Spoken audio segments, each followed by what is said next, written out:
Here's your daily reminder that people suck and you're going to get pissed off today. Don't cuss nobody out, don't fist fight, and don't go to jail. You got this. Good luck.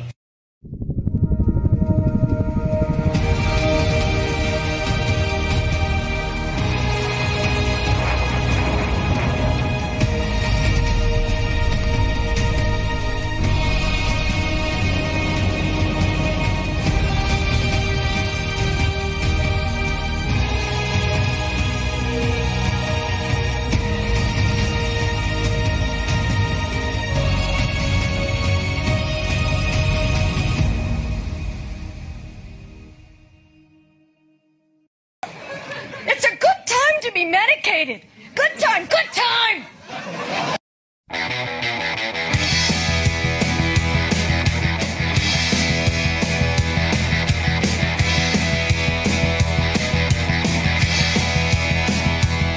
It was a beautiful day. The sun beat down. I had the radio on. I was driving. Trees went by. Me and Del were singing Little Runaway. I was flying. Yeah, running down a dream that never would come to me.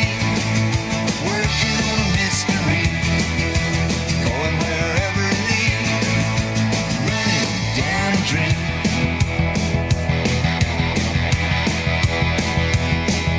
I felt so good, like anything was possible. Hit cruise control and rub my eyes. The last 3 days, and the rain was unstoppable. It was always cold, no sunshine.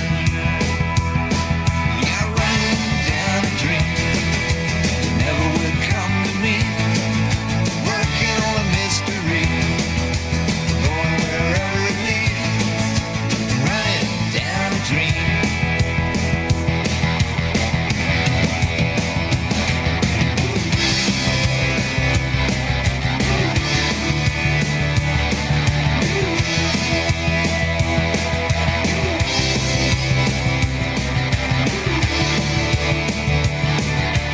I rolled on, the sky grew dark. I put the pedal down to make some time. There's something good waiting down this road. I'm picking up whatever is mine.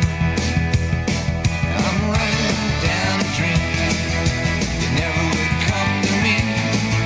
Working on a mystery, going wherever it leads. Running down a dream.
We believe in governance.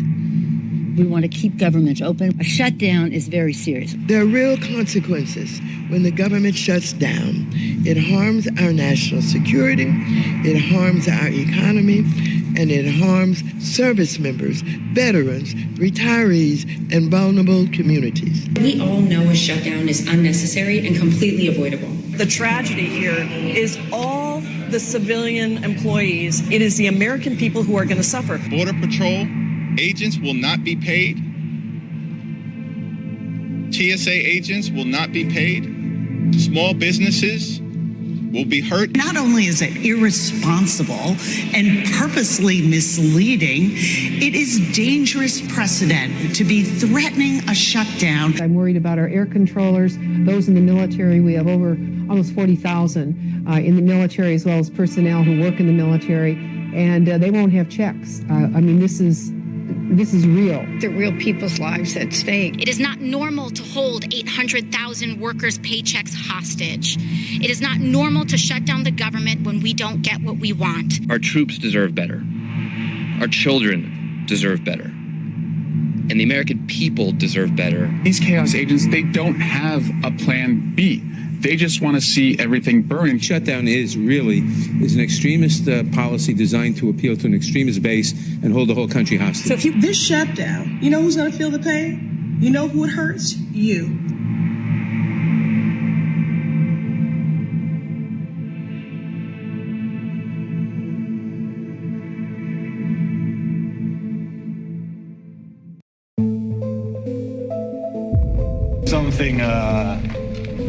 Something special.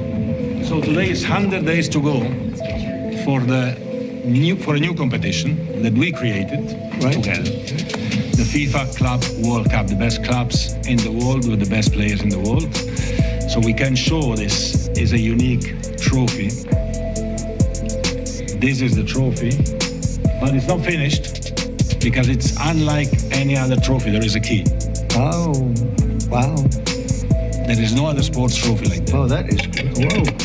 Yeah. Oh, you gotta be kidding. Yeah. Wow. Wait.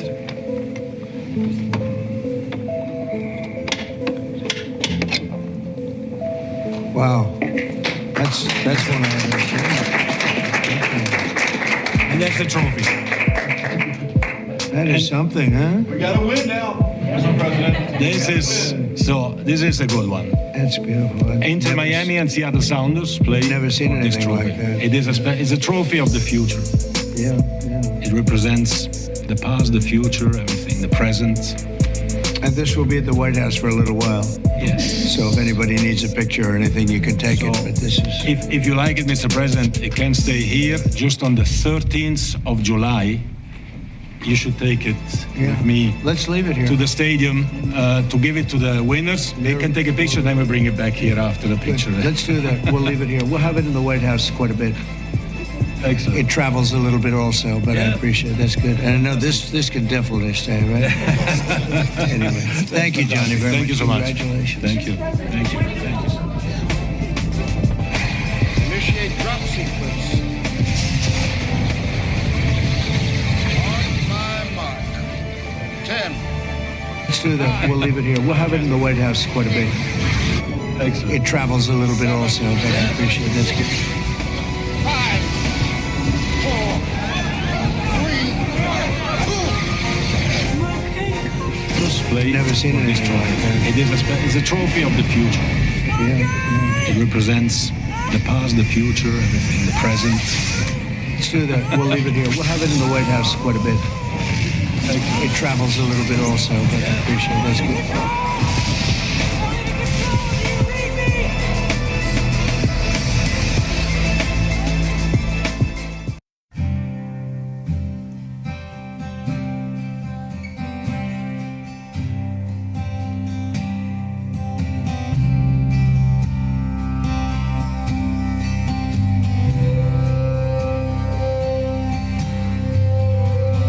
Treated you like a rusty blade, a throwaway from an open grave.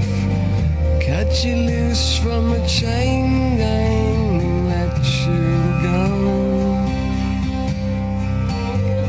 And on the day you said it's true, some love holds, some gets used. Tried to tell you I never knew it could be so sweet. Who could ever be so cruel? Blame the devil for the things you do.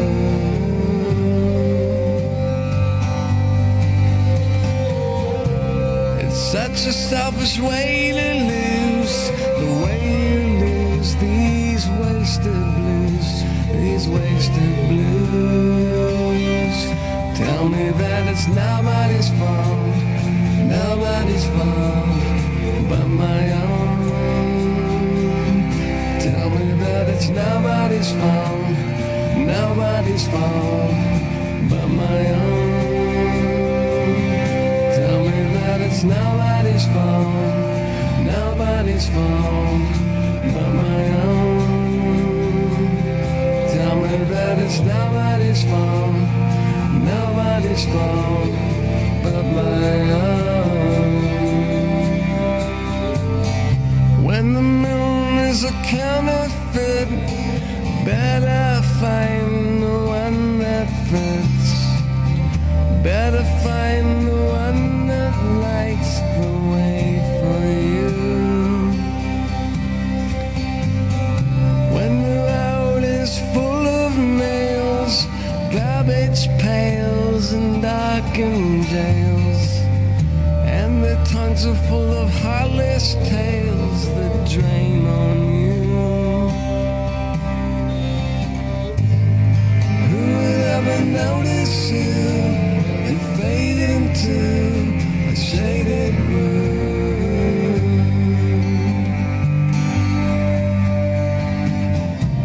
It's such a selfish way to lose, the way you lose these wasted blues, these wasted blues. Tell me that it's nobody's fault, nobody's fault but my own.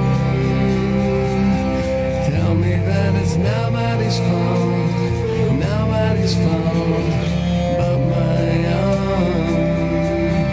Tell me that it's nobody's fault, nobody's fault but my own. Tell me that it's nobody's fault, nobody's fault but my own.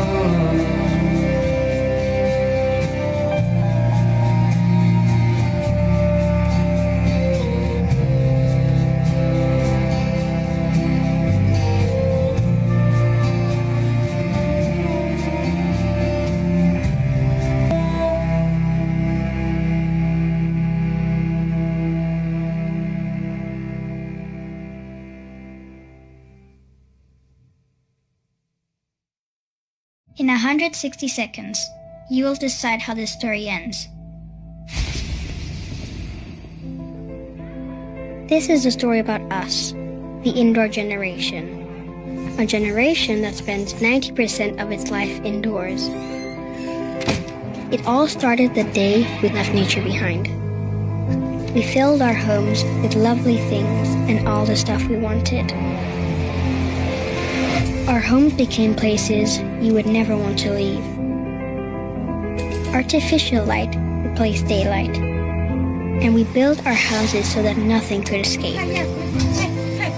We cooked and showered, breathed and played, slept and sweated. But we had closed ourselves in to a point where nothing could get out.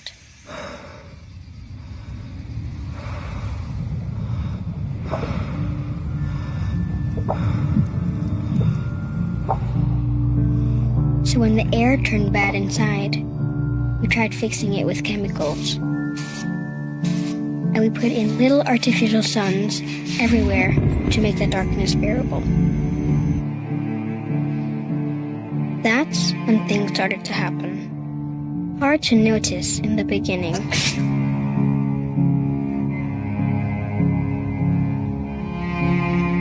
Some needed help, to sleep, to breathe, to not itch. Many of us even started to feel sad. So we turned on happy lamps to make the sadness go away. Then, scientists discovered that the air inside our homes is up to 5 times more polluted than the air outside. And that the lack of daylight can affect children's learning and increase blood pressure. It turns out that kids' rooms often have the highest concentration of toxicants in the house. In fact, millions of homes are unhealthy to live in. They discovered that living in damp and moldy homes increases the risk of asthma by 40%. And I learned that millions of people like me suffer from asthma and allergies caused by a bad indoor environment. And so, here we are. How the story ends is up to you, because it's not written yet. If you care about the indoor generation, do something. Begin to think and live differently. Let light and fresh air into your life again. Even small changes can make a huge difference for coming generations. Some people are just born to fight, I think. It's not that they're born brave. It's not that they're born strong. It's just that the universe has decided that this one will have grit and fire and steel in their blood. And it'll be tested, this cosmic metal of theirs. They'll face trial after trial, be broken and damaged in countless ways. But this one was born to fight. Maybe it's not the life they would have chosen. Maybe they'd love to lay down their arms. But they were born to fight. China and Iran are doing military exercises together. Does that concern you? No, not at all. Not at all. Why not? Because we're stronger than all of them. We have more power than all of them. I rebuilt the military. Unfortunately, Biden did nothing with it, but I rebuilt the military. But we don't want to even talk about that. I think if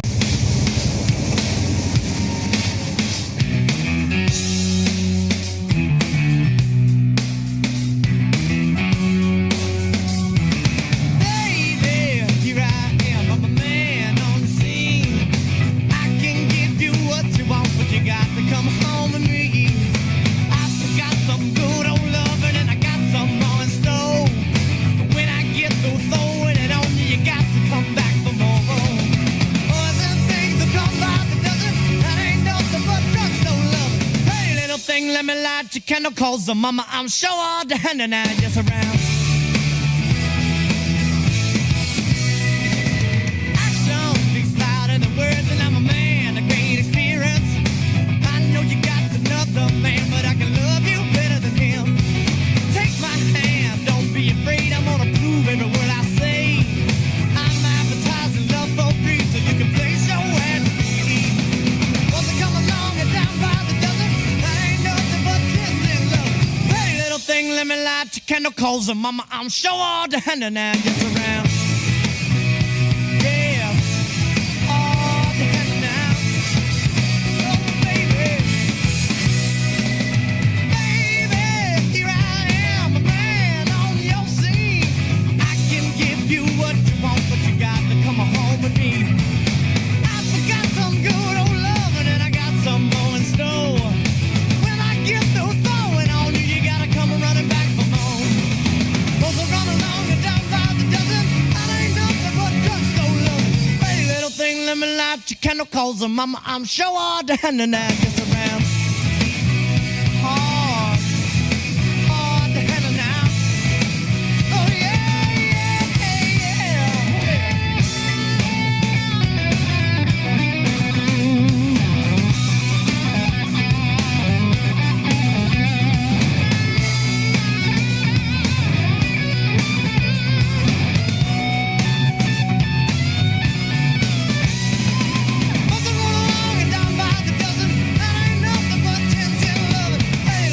let me light your candle, cause mama, I'm sure all the hand and I just around.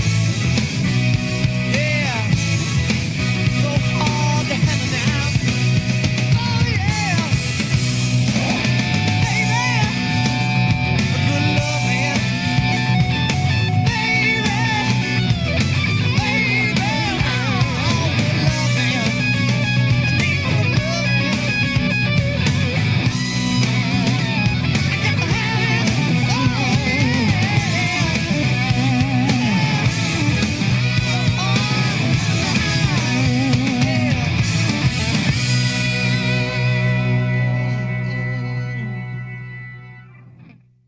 gives you a business idea, He's not looking at your bank balance. He's looking at your belief. The same God who gave you the vision will send the clients, the resources, and the opportunities. Your job isn't to question how, it's to trust who sent you. Because here's the truth. God doesn't plant ideas without provision. If He put it in your heart, He's already made a way. Your job isn't to overthink it, it's to start. And I know starting can feel scary when you don't have all the answers. But faith moves faster than money. The resources don't show up first, the decision does. When you move, everything else aligns. You're not meant to do this alone. The right people, the right opportunities, they are already on their way to you. But they can't meet you where you haven't moved. So if you've been waiting for the money, the sign, or the right time, this is it. Move in faith and watch how God handles the rest. You are going to make it. You are going to make it, and when you do, you are going to be so thankful that you didn't give up. You are going to go further than you ever thought possible. You are going to make your family so proud. You are going to be able to set your family up in that house. You are going to be able to do it. You are going to step into that thing that you've been avoiding. You are going to take the step in the direction of success. You are going to do it. I know sometimes you say, I can't go on any further. I can't do it. But God is saying, you can and you will and you are doing it right now. Like right now, you are doing it. You are capable of doing so much more than you even thought possible. You have only scratched the surface with what is in you. You are going to show up and share your gifts. You are going to be seen. You are going to get your recognition. This is the promise that is spoken on your life. It is only up to you to believe it. God has given you wings. It is only up to you to believe that you have them. It is only up to you to have faith that you can use them, that you can fly exceedingly and abundantly higher than you've ever been before, that you can do things that no one else has done before, that your family has not done before. And you are already doing it. The world is yours. Oh my goodness. You are going to do such great things in this world. I just feel the Holy Spirit say, like, you are so special and you are so capable and you are going to do it. And I'm proud of you. If you don't want me to pray for you, keep scrolling. Heavenly Father, I speak victory, life, healing, and abundance over this person. Cancel every plan and assignment the devil has for them. Take everything the devil meant for evil and turn it around for their good. Turn every obstacle into an opportunity. Turn every breaking point into a breakthrough. Jesus, the same way you turned water into wine, I pray you turn their anxiety into peace, their sadness into joy, their fear into faith, their what-ifs into even-ifs, their mess into their message, their test into their testimony. I pray you heal any pain this person has been dealing with. Take away their anxiety, depression, and burdens they've been carrying. Replace their negative thoughts with positive thoughts and give them the love, comfort, fulfillment, and satisfaction they've been looking for their entire life. In Jesus' name I pray. Amen.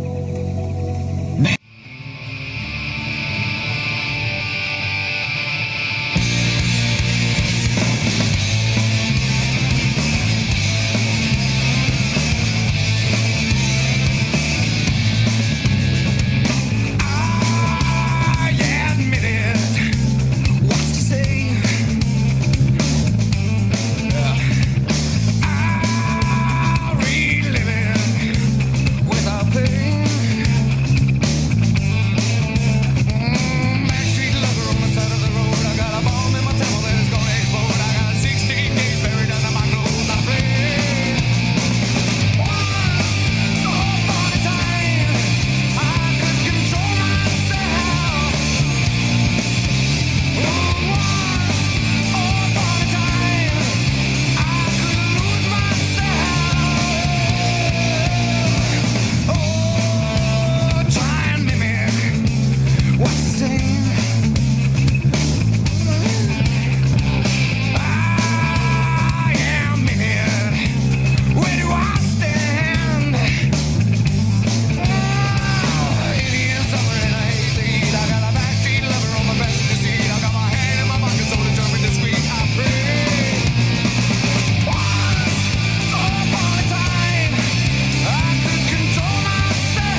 Sometimes I feel like I am drunk behind the wheel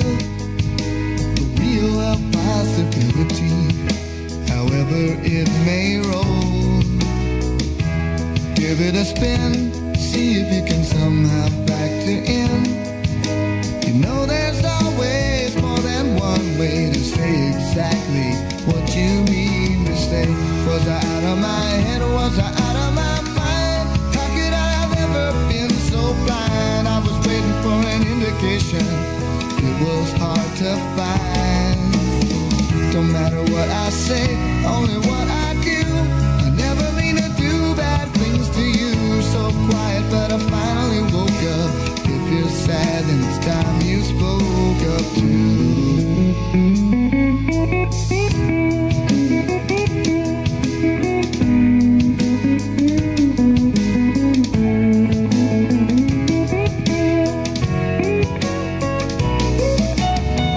Was I out of my head? Was I out of my mind? How could I have ever been so blind? I was waiting for an indication. It was hard to find. Don't matter what I say, only what I do. I never mean to do bad things to you. So quiet, but I finally woke up. If you're sad, then it's time you spoke up too.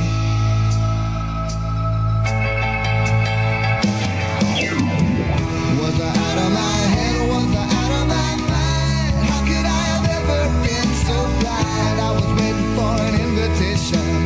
It was hard to find. Don't matter what I say, only what I do. I never mean to do bad things to you. So quiet, but I finally woke up. If you're sad, then it's time you spoke up too.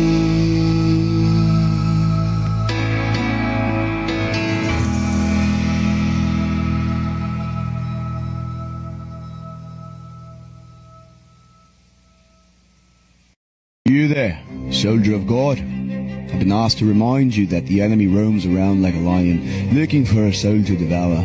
Do not let it be you. So while you sleep, he plots. While you laugh, he schemes. So put on your helmet of salvation. Put on your breastplate of righteousness. Put on that belt of truth. Make sure those shoes of peace are tight.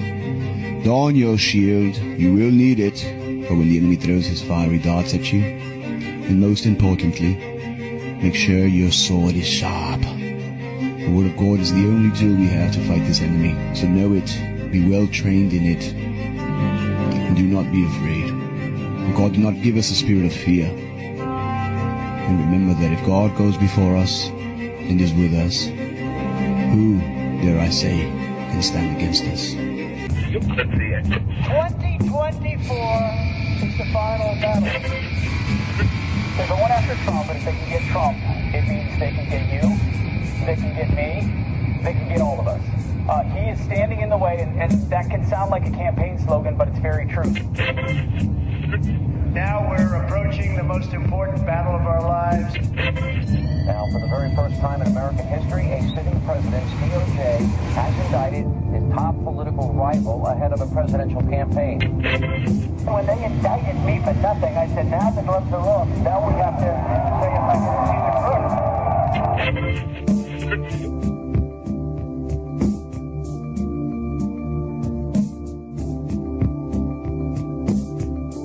I can feel it coming in the air tonight.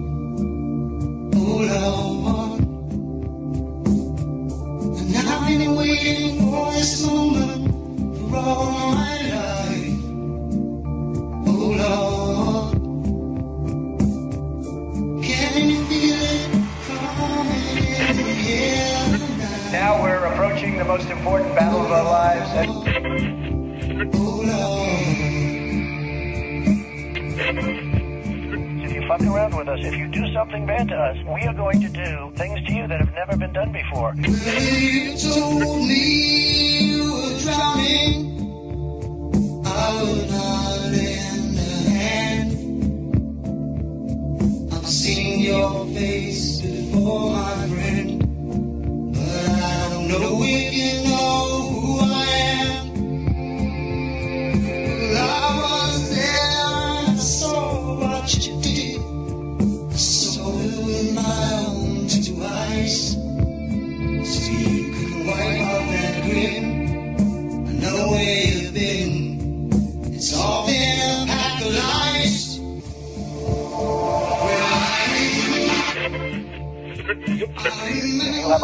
someone, you have to go after them. And it's not necessarily to teach that person a lesson.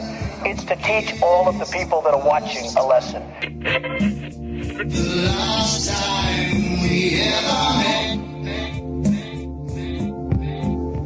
I know the reason why you keep me silent. When we get back in the White House, I will totally obliterate the deep state. The hurt doesn't show, but the pain still grows. Some strangers to you and me.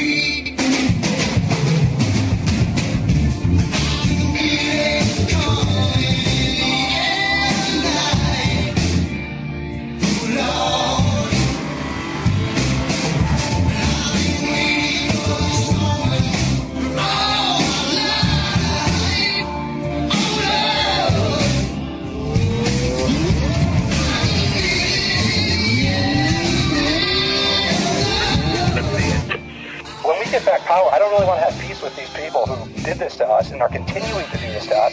We have to turn the tables on them, give them a dose of their own medicine, and then we can even the playing field, and then we can discuss unity.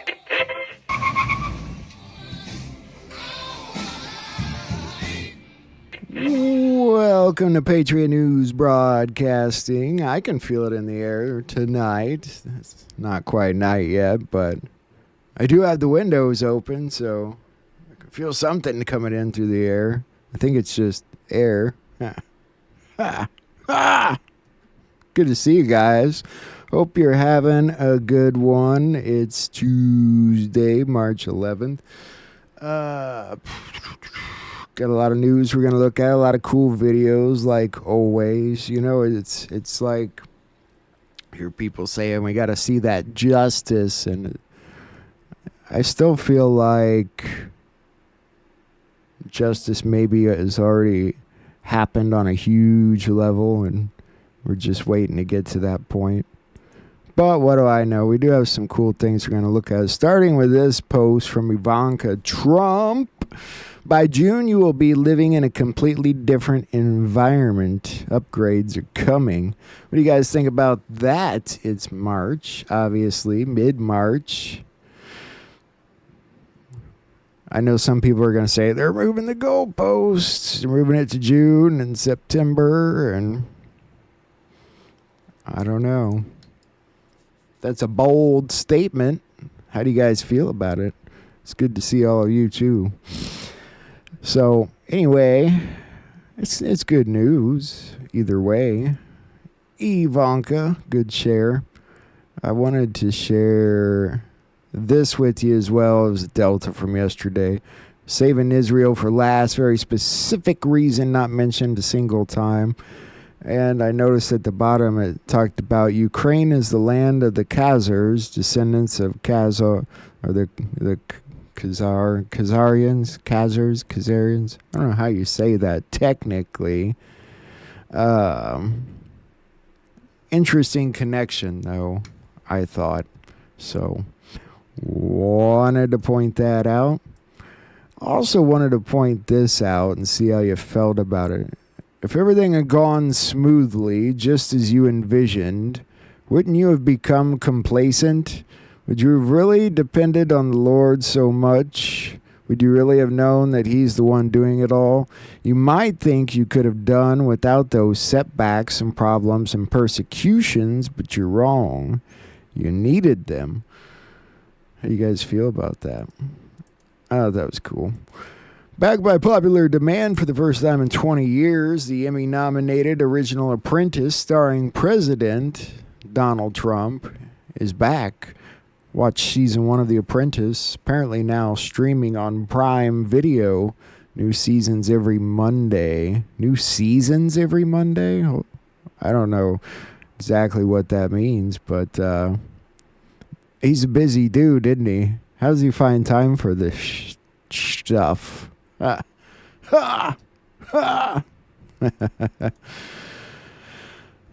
Trump says will shortly be declaring a national emergency on electricity after Canadian province of Ontario imposes 25% surcharges on electricity exports to New York, Michigan, and Minnesota. That situation seems to be very much like the Ukraine situation right now, where it's kind of going back and forth and back and forth. And he says they will become the 51st state. But we're going to look a little deeper into this. Trump posted, "Why would our country allow another country to supply us with electricity? Even for a small area, who made these decisions and why? And can you imagine Canada stooping so low as to use electricity that so affects the life of innocent people as a bargaining chip and threat? They will pay a financial price for this so big that it'll be read about in history books for many years to come." I also noticed something else today that's probably not so great.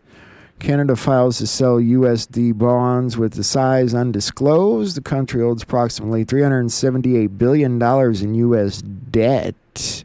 So they could, like, sell our debt. Not so good. Not so good. God, that's a long one. Further, he posted, based on Ontario, Canada placing a 25% tariff on electricity coming into the United States, I've instructed my Secretary of Commerce to add an additional 25% tariff to 50% on all steel and aluminum coming into the U.S. from Canada, one of the highest tariffing nations anywhere in the world. This will go into effect tomorrow morning on the 12th. Also, Canada must immediately drop their anti-American farmer tariff of 250 to 390% on various U.S. dairy products, which has long been considered outrageous. I will shortly be declaring a national emergency on electricity within the threatened area. This will allow the U.S. to quickly do what has to be done to alleviate this abusive threat from Canada. If other egregious long-time tariffs are not likewise dropped by Canada, I will substantially increase on April 2nd the tariffs on cars coming into the U.S., which will essentially permanently shut down the automobile manufacturing business in Canada. Those cars can easily be made in the United States. Also, Canada pays very little for national security. Relying on the U.S. for military protection, we are subsidizing Canada to the tune of more than $200 billion a year. This cannot continue. The only thing that makes sense is for Canada to become our cherished 51st state. This would make all tariffs and everything else totally disappear.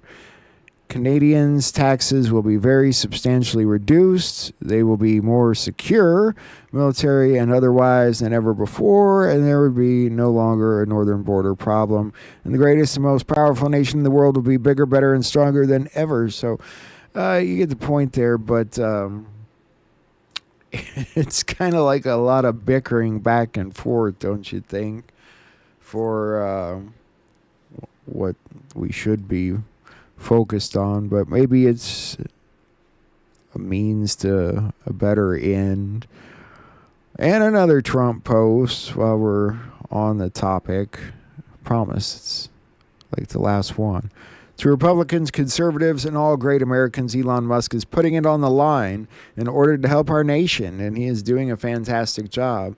But the radical left lunatics, as they often do, are trying to illegally and collusively boycott Tesla, one of the world's greatest automakers and Elon's baby, in order to attack and do harm to Elon and everything he stands for. They tried to do it to me at the 2024 presidential ballot box, but how'd that work out?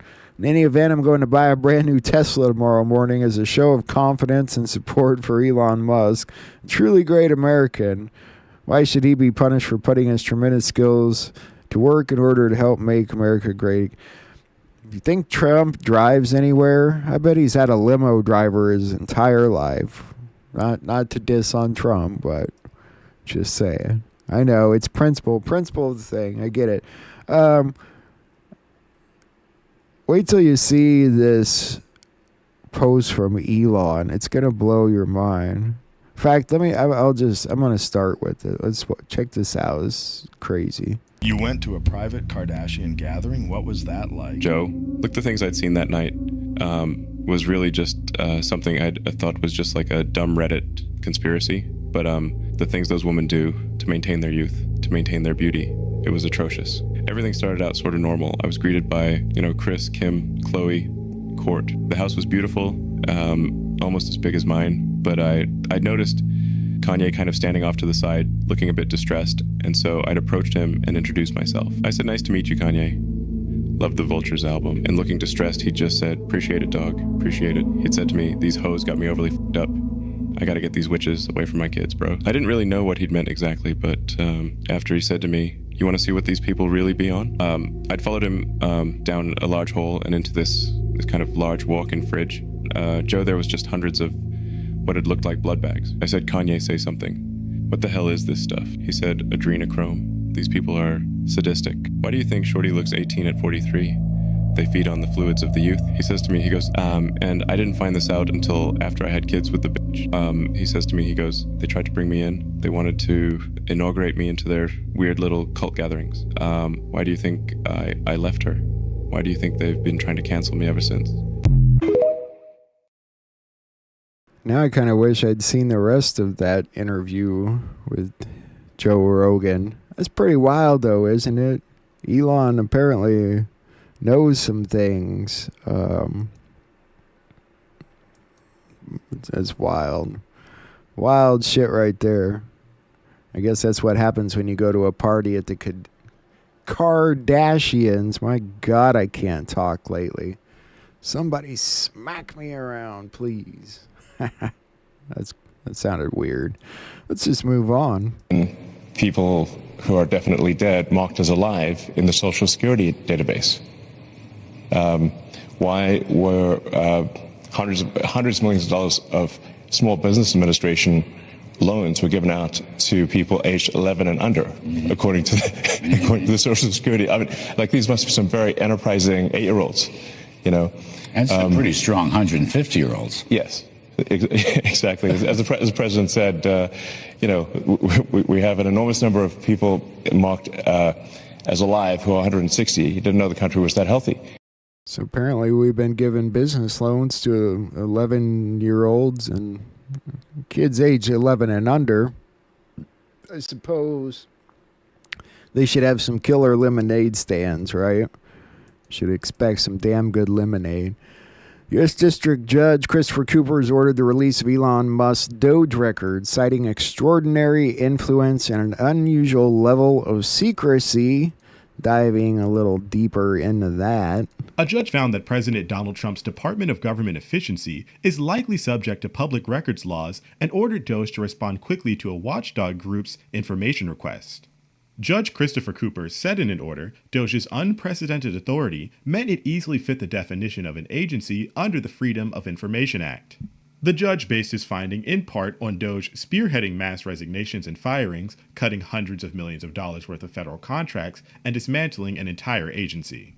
Cooper said Doge also operated in unusual secrecy, leading the judge to conclude complying expeditiously with the FOIA request was critical. Cooper asked for a status update on Doge's compliance with his order by March 20th. While Justice Department attorneys have argued Doge is not subject to FOIA, they have not explained why, saying they will reserve their arguments for the phase of the lawsuit that examines the merits of the case. Cooper also addressed concerns that Doge employees were using an outside server to store employees' information and communicating on Signal, an encrypted messaging app that can self-delete communication. Cooper wrote, "This evidence gives rise to the possibility that representatives of the department entities may not fully appreciate their obligations to preserve federal records." DOJ attorneys did not refute media reports that it signaled use or other surreptitious activities in a hearing. Interesting. So, I mean, they are required to keep good records, obviously, but on the other hand, if they started releasing what they're doing now, it might tip off other agencies before they get audited. I mean, I can only assume. The people protesting Doge, funny enough, seems like they might just be getting paid. Yeah, I get paid to be out here. You get paid to be out here? Yeah. Amazing. So some pack. Yeah, you really are getting paid for this? Yeah. Absolutely. Yeah. Oh, definitely. 100% I'm getting paid for this. Wonder how much it pays to protest Doge. See, they know everybody's broke and poor right now, and they're gonna exploit you all till the end. We watched that one, so moving on. This was an interesting post. This is the first arrest of many to come, says President Trump. This is Mahmoud Khalil, and Trump posted on this. Following my previously signed executive orders, ICE proudly apprehended and detained Mahmoud Khalil, radical foreign pro-Hamas student on the campus of Columbia University. This is the first arrest of many to come. We know there are more students at Columbia and other universities across the country who have engaged in pro-terrorist, anti-Semitic, anti-American activity, and the Trump administration will not tolerate it. And so people kind of wondered what's the explanation for all this, what he'd do, and so... So, what's going on? Well, actually, I have a couple of questions. At the core of pro-Palestinian protests on college campuses and elsewhere is a demand to end the war in Gaza, a goal that this administration actually supports and has pursued.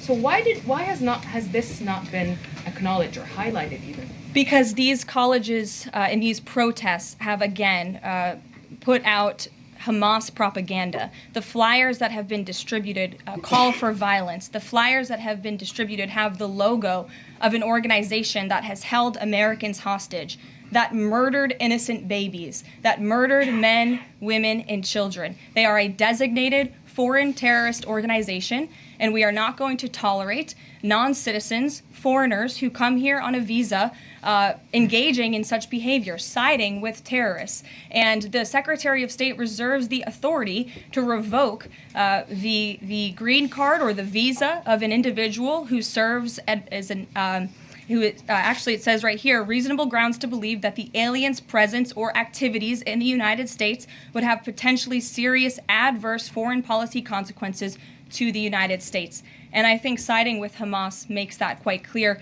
Secretary Rubio exercised that authority, and we fully believe that we are going to move forward with more arrests, as President Trump previewed in his statement yesterday. Ed, yeah, thanks. Go ahead. So are there conversations between the administration and the Canadians going on over this tariff? I know what people are going to say is that, is this about pro-Hamas activities that they don't want happening on these campuses, or is this about anti-Israel activities? And I frankly can't answer that personally, but I get what you're saying. This, I know, came out a day or two ago, but I wanted to make sure I pointed it out. Per POTUS's directive, I've revoked security clearances and barred access to classified information for Anthony Blinken, Jake Sullivan, Lisa Monaco, Mark Zaid, Norman Eisen, Letitia James, Alvin Bragg, and Andrew Wiseman, along with the 51 signers of the Hunter Biden disinformation letter. The president's daily brief is no longer being provided to former President Biden, which we had mentioned before. Ukraine launches the biggest drone attack on Moscow since the war began. We'll take a look into this. A massive Ukrainian drone strike on the Russian capital overnight. According to Russian state media, defense forces intercepted more than 300 drones fired at Russia, with 91 of them specifically targeting the Moscow region. Officials say one person was killed and several others wounded. The attack unfolded just hours before critical talks between the US and Ukraine on ending the war with Russia. That meeting in Jeddah, Saudi Arabia, is set to begin in less than 2 hours. And it comes less than 2 weeks after the last US-Ukraine meeting at the White House ended quite badly. This time, Volodymyr Zelensky is not expected to take part in the actual talks with the US, but the Ukrainian president is in Saudi Arabia meeting with the Crown Prince. Top American diplomat says he wants to know what concessions Ukraine would be willing to make, adding that these talks will be key in determining whether the US will lift its pause on military aid and intelligence. 337 drones, and they killed one person. Yeah, that's fine. That's good. I don't want death. I'm just saying that was an expensive murder right there. Kind of seems ridiculous. But on other news, it says the Ukrainian army is surrendering en masse to the advancing Russian army through the Kursk region, and there's even video of that. So what's the real deal. Seems like it's a little bit of back and forth still on the old battlefront. But these guys were forced to fight. You know, they were mobilized, pulled off the streets. They didn't want to fight to begin with. But in further news today from Marco Rubio. Today we made an offer that the Ukrainians have accepted, which is to enter into a ceasefire and into immediate negotiations to end this conflict in a way that's enduring and sustainable and accounts for their interests, their security, their ability to prosper as a nation. I want to personally we both want to thank the Kingdom of Saudi Arabia, His Majesty, for hosting us, for making this possible. They've been instrumental in this process, and we're very grateful to them for hosting us here today. And hopefully we'll take this offer now to the Russians. And we hope that they'll say yes, to peace. The ball's now in their court. And but again, the president's objective here is, number one, above everything else, he wants the war to end. And I think today Ukraine has taken a concrete step in that regard. We hope the Russians will reciprocate. The ball's now in their court. I've heard that before. Did he just steal the Russian president's? I don't know. Anyway, they're talking about concessions again. Russia's offensive inside Ukraine remains unrelenting. In the Kursk region, a Russian drone hitting a Ukrainian military column as Russia retakes control of villages and claims its forces are close to surrounding thousands of Ukrainian troops following days of missile strikes that killed civilians. The attacks come after President Trump halted military aid and sharing key intelligence to Ukraine, a decision that has drawn criticism from even Republican lawmakers. You're not helping anybody during these discussions if you do not provide the weapons necessary for Ukraine to defend themselves. You're not helping end the war if you deny intelligence to Ukraine. Giving them weapons is not going to help end the war. Anyway, as you can see, it seems like there's a lot of back and forth, peace talks and explosions. Anyway, Trump's seems like he's planning on going to Russia. Very importantly, and I said it, Ukraine. Ceasefire. Ukraine. Ceasefire. Just agreed to a little while ago. Now we have to go to Russia and hopefully President Putin will agree to that also, and we can get this show on the road. We can get this horrible war where 2,000-3,000 soldiers a week, every week, 2,000, 3,000, 4,000 sometimes. I get the reports, and they're not American soldiers. They're Ukrainian and they're Russian. But people are being killed outside of that. People are being killed in the cities as things explode throughout the cities, and we want to get that war over with. So I think it's a very big. I think it's a big difference between the last visit you saw at the Oval Office and this. So that's a total ceasefire. Ukraine has agreed to it, and hopefully Russia will agree to it. We're going to meet with them later on today and tomorrow, and hopefully we'll be able to wipe out a deal. But I think the ceasefire is very important. If we can get Russia to do it, that'll be great. If we can't, we just keep going on and people are going to get killed. Lots of people. Elon's son kind of looks, I don't know, he doesn't really look like Elon. Anyway, we'll see if Trump ends up going to Russia. Arkansas State Senate has passed a bill authorizing ivermectin to be sold over the counter, and there's a lot of other states still trying to follow suit there. Former Philippine president arrested at airport on ICC warrant.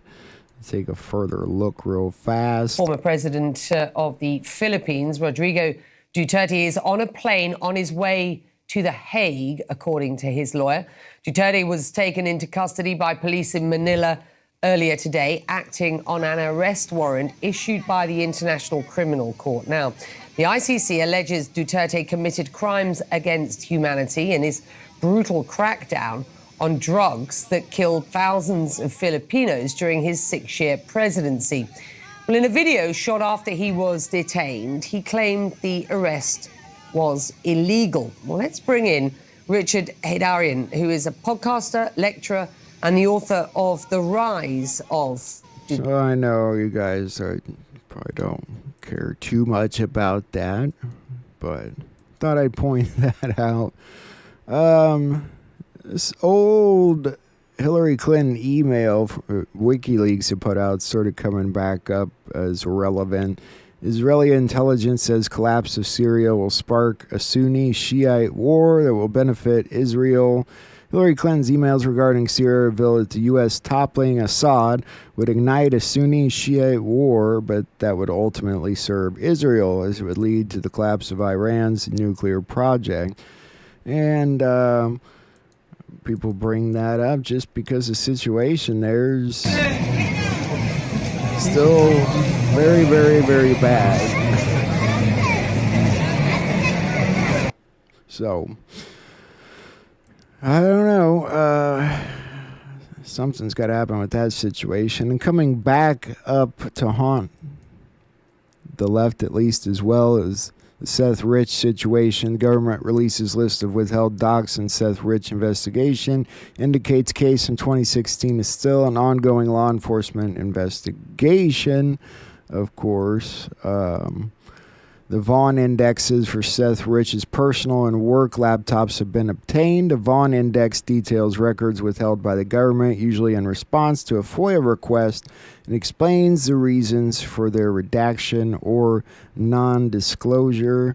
I'll take a little deeper look and remind you. Back with a Fox News alert, a brand new bombshell in the murder of that guy right there, a DNC staffer. An investigator now says Seth Rich was in contact with WikiLeaks. Not only that, he claims there's been a law enforcement cover-up. Well, Griff Jenkins live in Washington with these breathtaking, breaking developments. Griff.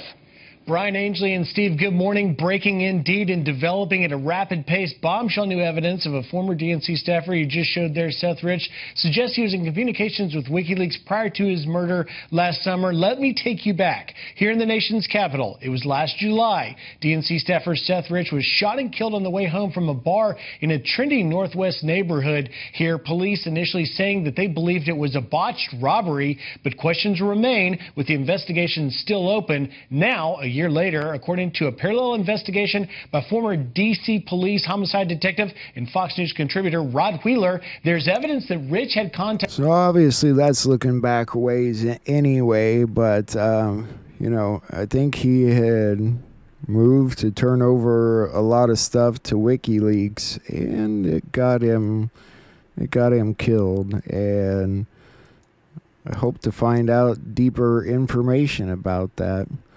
But we'll move on from that. In Houston, I know this is going on for about the last month.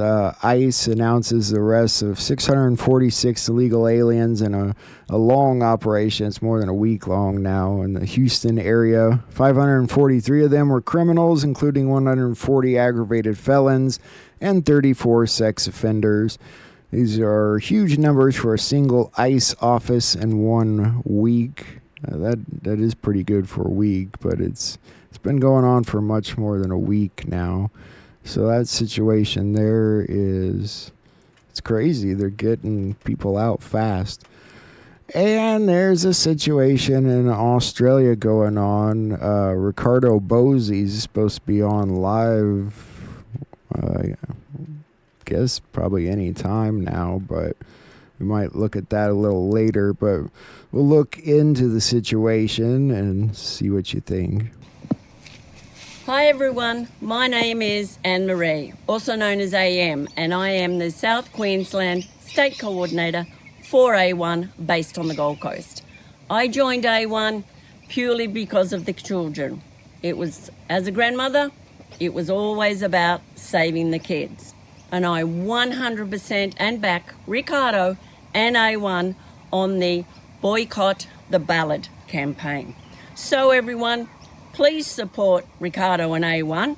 Get out your Barbies, hold up your signs, and spread the word. Let's go.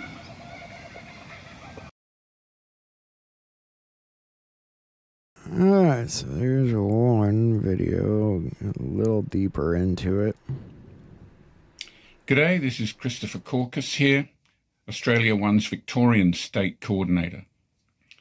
As you must surely know by now, we've been at war for many years.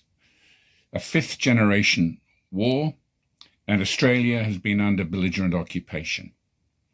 Our governments, our bureaucracy, and our judiciary have been controlled by very dark, hostile forces, and we've seen the fallout of this in our communities.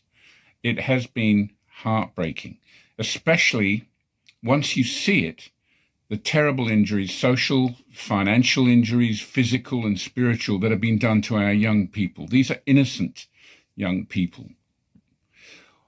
So what can we as civilians do to help win this war? We can stop playing the enemy's game on his turf. We cannot vote in the upcoming federal election.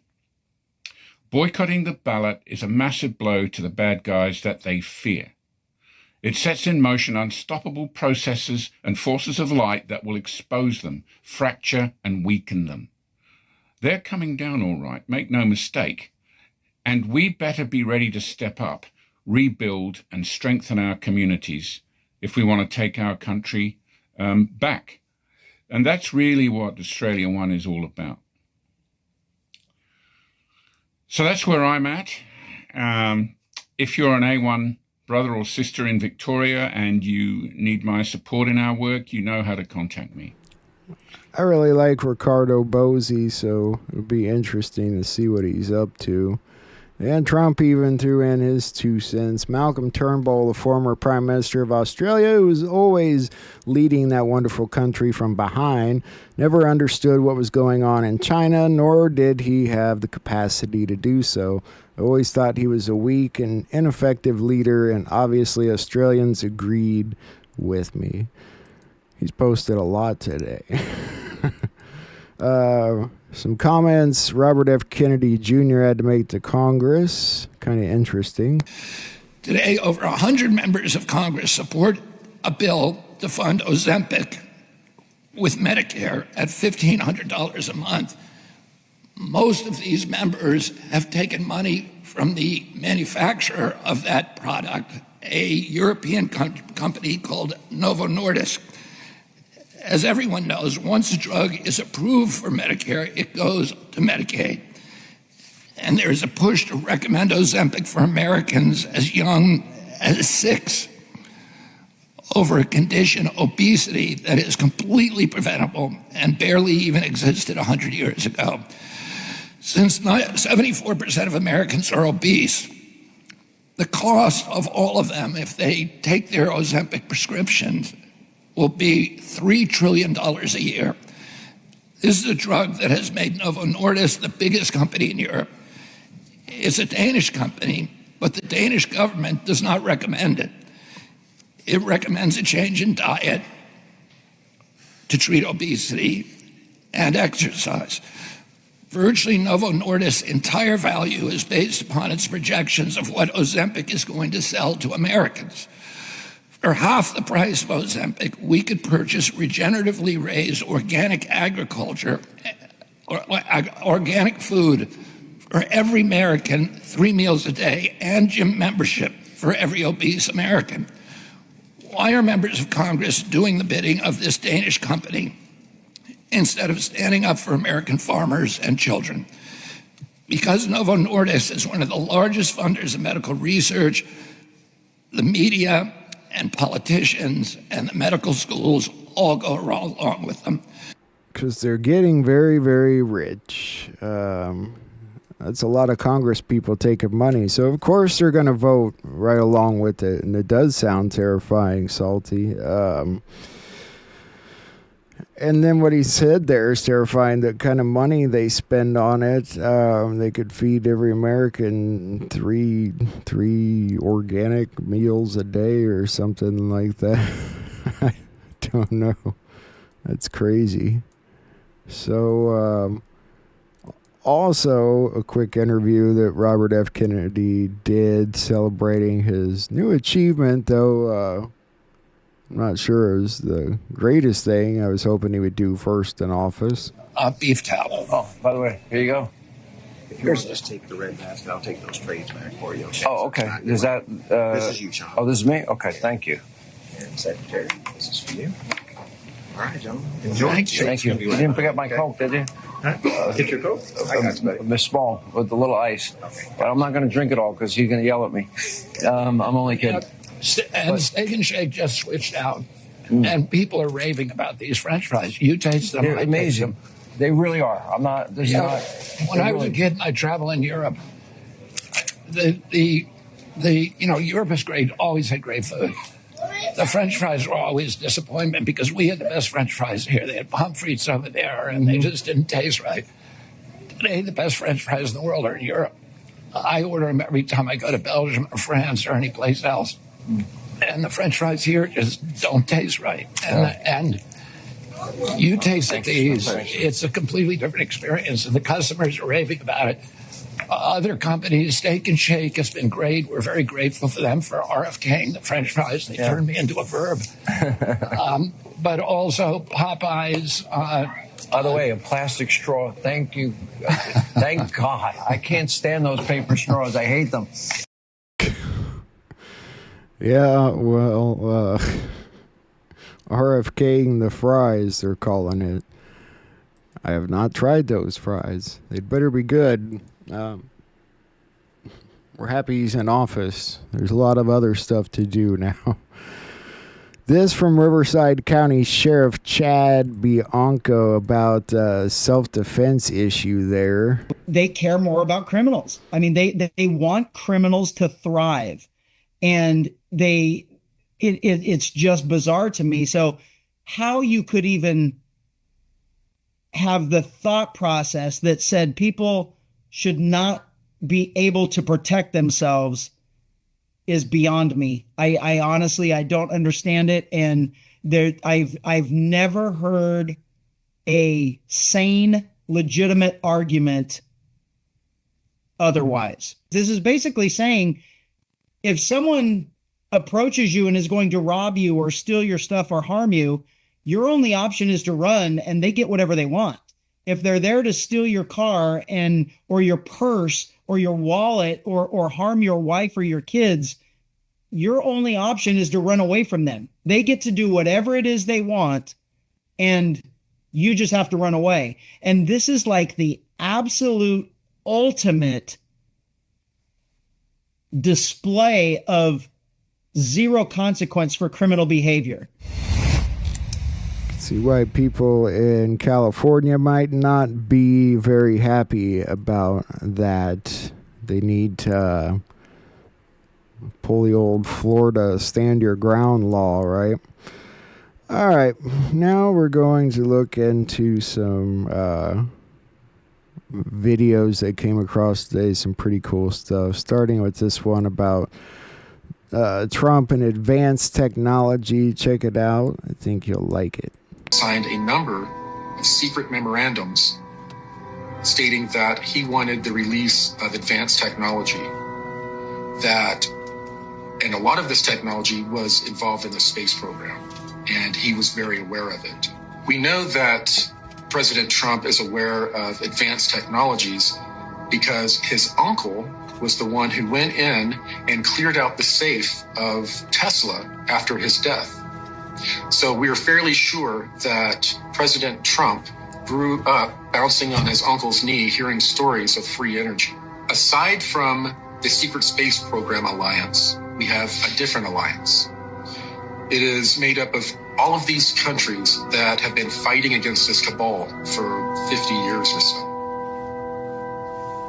It is also made up of various military groups that have broken away from the cabal, such as elements of the United States military intelligence groups have broken away and have been participating with a lot of other breakaway groups in trying to overthrow the cabal who took over the United States back in the 1960s, around 1963. This alliance, Earth Alliance, began to get more and more organized. And they got organized to a point to where some of them approached some generals and told them that they wanted to do an open coup in the United States. These generals decided they would make one last ditch attempt to get rid of the cabal legally.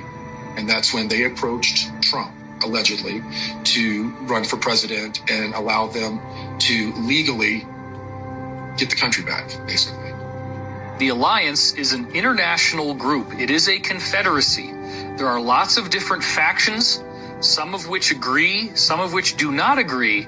About the only thing that they all have in common is they want to see this satanic, pedophile, elitist cabal come down in flames. They do not want these people trying to kill off most of the planet, trying to control all of this immensely high technology.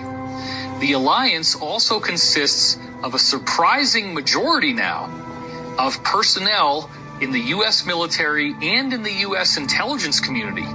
So we're going to have to deal with the fact sooner or later, and probably sooner, that not everybody in the government is bad. This is part of the psyop that was put out through movies and through media to get us to completely distrust all levels of society, all of the institutions, so that no one will ever be able to oppose these people. You're not going to do this by a bunch of keyboard warriors on the internet. They're not going to actually take the solid action that needs to be taken. What you do need to see is what we now are counting up in August 2018 as 45,000 sealed indictments. Now, this is on the official U.S. government court record. You can go to the pacer.gov website, which lists all of the lawsuits and all of the indictments filed in all of the different districts in America, and just count up the sealed indictments. The official count, the undisputed count, is 45,000, and the normal number for any given year is approximately 1,000. Now, this is a very, very big story that people are really not seeing exactly how awesome this is. Let's talk about what do you have to do to get a sealed indictment. Okay, a sealed indictment is the result of a secret grand jury proceeding. Now, what is a secret grand jury? A secret grand jury requires a panel of 12 to 23 U.S. citizens who are then given information and testimony from a prosecutor. The prosecutor is prosecuting a particular individual who is not invited to the proceedings, has no idea this is going on. And in legal terms, that's called ex parte. So he or she is testified against by the prosecutor, and then the jury has to decide if there is sufficient cause to prosecute this person with a crime. In which case, they file a sealed indictment.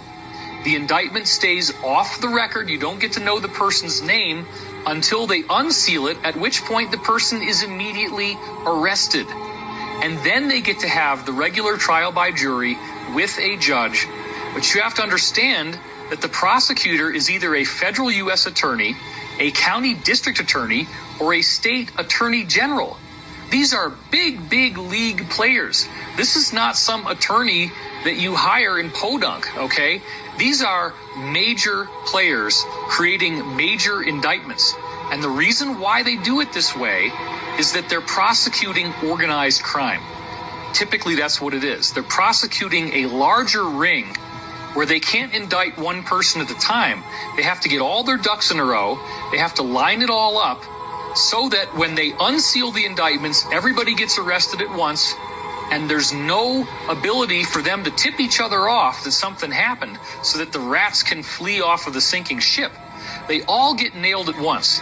The phenomenon known as Q, or QAnon, came onto the scene at the very end of October 2017. And what essentially occurred is that a group that called themselves Q began posting on anonymous online image boards called 4chan and 8chan. And what they were posting was a lot of questions, a lot of suggestions, a lot of very interesting and intriguing data sets that essentially laid out a real-time takedown of the deep state by alliance and white hat groups behind the scenes. As the QAnon briefings recently stated, these indictments are going to be like Watergate times 1,000. We've never seen anything like this in the history of the world. Some of the most recent QAnon briefings, which our insiders have told us is coming from the alliance, have said that there are many, many figures in the controlled mainstream media who are in these indictments as well. So Harvey Weinstein is just the beginning. And isn't it interesting that when Harvey Weinstein was finally arrested, in his hand he had the biography of Elia Kazan, who was a guy in early Hollywood history who was brought in during the McCarthy investigations and sang like a songbird and ratted out many other people in Hollywood. And Weinstein has now said he's doing the same thing, and that everybody in Hollywood was doing the same stuff that he was doing. So he was upset about why he got singled out. So once these indictments become unsealed, this will be the fulfillment of the mass arrest scenario that I have been leaking on my website since 2009. The only two indictments that we've had unsealed so far involved the cult group NXIVM, the founder of NXIVM, Keith Raniere, and one of his understudies, the actress Allison Mack. These are the only two unsealed court records so far. And their unsealed indictments actually labeled child sex trafficking on them. And NXIVM has found to be a hotbed of cult activity, of ritual abuse, and of child sex abuse even. So if these are the only two records that have been unsealed so far, and they are taking down names of this caliber with charges of this caliber, we can only imagine what the rest of these unsealed indictments are going to show us. This is nothing new. It didn't start with the QAnon briefings, has nothing to do with who's president of the United States right now. This is a decades-long effort in the making, and they have tried and tried and tried in various ways to get this to work. They've had consistent failures, and now they're being much more systematic and much more methodical. It's all going to be done legally. All of the indictments are totally bona fide. And it's just that once this finally happens, it will be something we have never seen before in all of American history, a true second American Revolution. One of the things I learned as an FBI agent is not that I learned to believe in conspiracies more. What I learned to know is when I am caught up in a river of deception and everybody else around me is being taken on the same current, and we're all being taken in one direction, and suddenly one guy has to stick his head up and say, this isn't right. This is all wrong. We're all just being fed garbage, and we're not being told the truth. Well, how is it that technology in today's age, our technology has moved forward by leaps and bounds in so many areas, yet we're still driving, the entire world is still driving automobile that function essentially on the same technology that they have for 100 years. 100 years, and we're still using fossil fuels to fill up our gas tanks. How is that possible? That has not moved forward hardly one iota. I mean, they blend the stuff sometimes, but I mean, essentially, technology has been stuck for 100 years. Well, that's because that's one of the economic factors from the globalists that is so dead set against distributing real energy, which is free energy, which we know was discovered during Tesla's time. So Nikola Tesla is known, of course, for delving into free energy or zero-point energy sciences, but funny enough, near the end of Nikola Tesla's life, he was actually delving into anti-gravity research. And unfortunately, Tesla didn't have enough time nor money towards the end of his life to be able to continue his research into anti-gravity, but he passed along his knowledge to a man named Otis Carr. And funny story about that, Nikola Tesla was staying in a hotel in New York near the end of his career. And during his stay at this hotel, he befriended one of the workers that was there, and that was Otis Carr.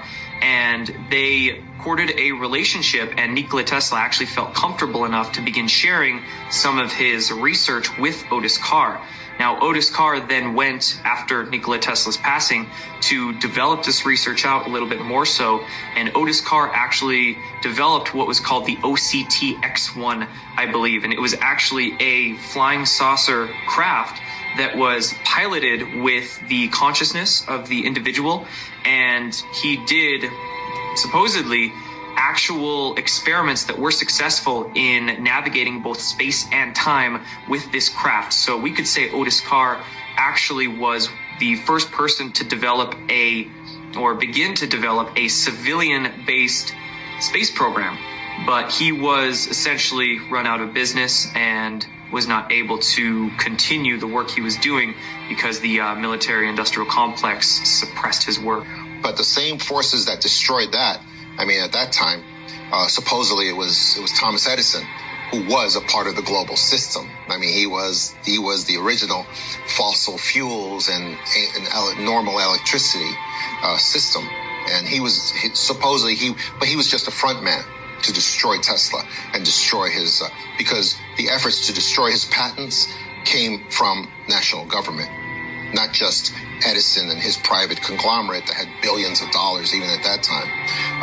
And the reason for that is why? Because this effort to repress free energy was coming from the elite powers in control, the ones that sit on top of everybody and tell everybody, we got to stop this. And what we're seeing today, of course, is that... All right, moving right along. I got another video I want you guys to watch. I got a handful of these. This one's short, though. When the study was concluded in '64, they concluded that there were 4 different groups apparently coming and visiting us. Out of those 4 different groups, one group looked exactly like we do, so much so that they could sit beside you in a restaurant or in an airplane or in a theater, and you'd never know. And that particular point bothered the military guys a lot. Many of our military people knew at that point that we were not simply dealing with visitations from people from other planets or star systems. They had concluded by '76 that some of these visitors very well might be multidimensional in their source. The evidence that we had collected and the evidence that they had repeatedly demonstrated to us, and that's no accident. It became very clear after a time that there was a program or a process of some kind underway, that they had demonstrated over and over and over again that they apparently were able to manipulate matter and time. Now this really shook up our scientists. The idea that there could be intelligences from somewhere else, from other dimensions coming and going into our reality. It's been quite a shake-up. The SHAPE study concluded in '64 that if they, whoever they were malevolent or hostile, that they could have taken this planet and cleaned it up and eliminated us, turned us into dog food or whatever, a long, long time ago. That the historical evidence indicates that they've been with us a long time, and I've concluded that we had what I like to call an intimate interrelationship with at least one of those groups, the group that looks exactly like we do. And that point is, I don't like the word alien. I don't think the term alien is appropriate at all here. I like to refer to them as family. We're related to them. I think they had a hand in our being here. And I think the time has come where we're about to meet our extended family. I wonder if that's true. Are we going to meet our extended family? Wanted to share that with you. Moving on. Citizens of the world. In order to fully understand, or even to simply begin to attain a limited understanding of the events that are taking place in the world today, one must dig back to the days before the assassination of John Fitzgerald Kennedy, although that may not be far enough, especially when one begins to uncover the ties between the CIA and the Bush family. We are anonymous. And to understand that relationship, one must dig even further back to the cooperation between Prescott Bush and the Nazis, and yet one may find that even that is not enough.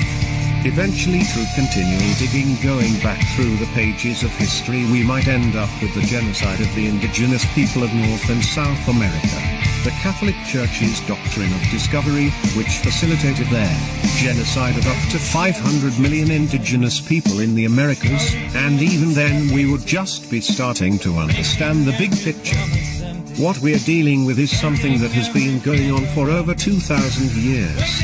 The ideology, the ties and the beliefs go back that long, to the very foundations of all of the religions and through all of the ages in between.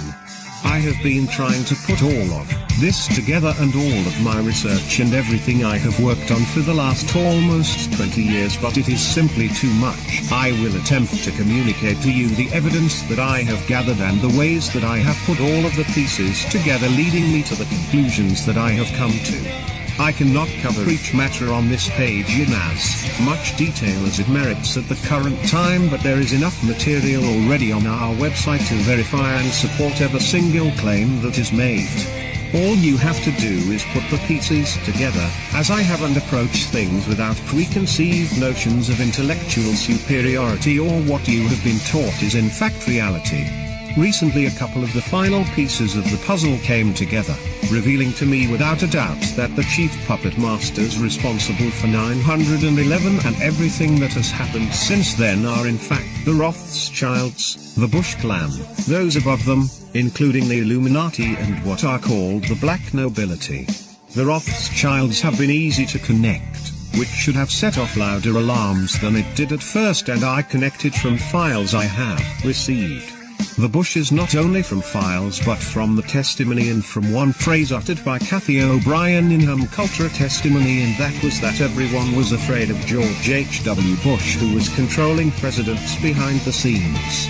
I have also come upon lists of Mossad agents and testimony that Mossad demolition teams were extremely involved in taking the World Trade Center down. Time is the avenger, and the more time goes by, the more pieces of the puzzle appear and things grow clearer. However, this clarity is coming at a time when it seems too late to stop them, yet that may not be. But surely is what they want us to think. The following definition of New World Order states that it is the global totalitarianism dream that a banker called Myron Skull Rothschild helped revive in 1760s to protect his private bank from global government regulation. While this is valid, the Rothschilds did not work alone, and although they are blamed and have been taking all of the heat by truthers and some very astute researchers, the black nobility, their British Crown and the City of London, part of the Roman Empire, the 13 European royal bloodlines, and finally the Vatican and Rome, are also very involved and are in fact using the Rothschilds as a firewall, if you will. According to the author of one definition, the grand blueprint is best described by a social engineer named Dr. Adam Spartacus Weishaupt, professor of canon law at the University of Ingolstadt. Weishaupt adopted the term Illuminati. This nightmare is still sought after today, as Weishaupt 2-line below, the blueprint for the NWO is abolition of all ordered governments, abolition of private property, abolition of inheritance, abolition of patriotism, abolition of the family, abolition of religion, a global population of 500 million, creation of a one world government. Myron Skull Rothschild 1828. Allow me to issue and control the money of a nation, and I care not who writes the laws.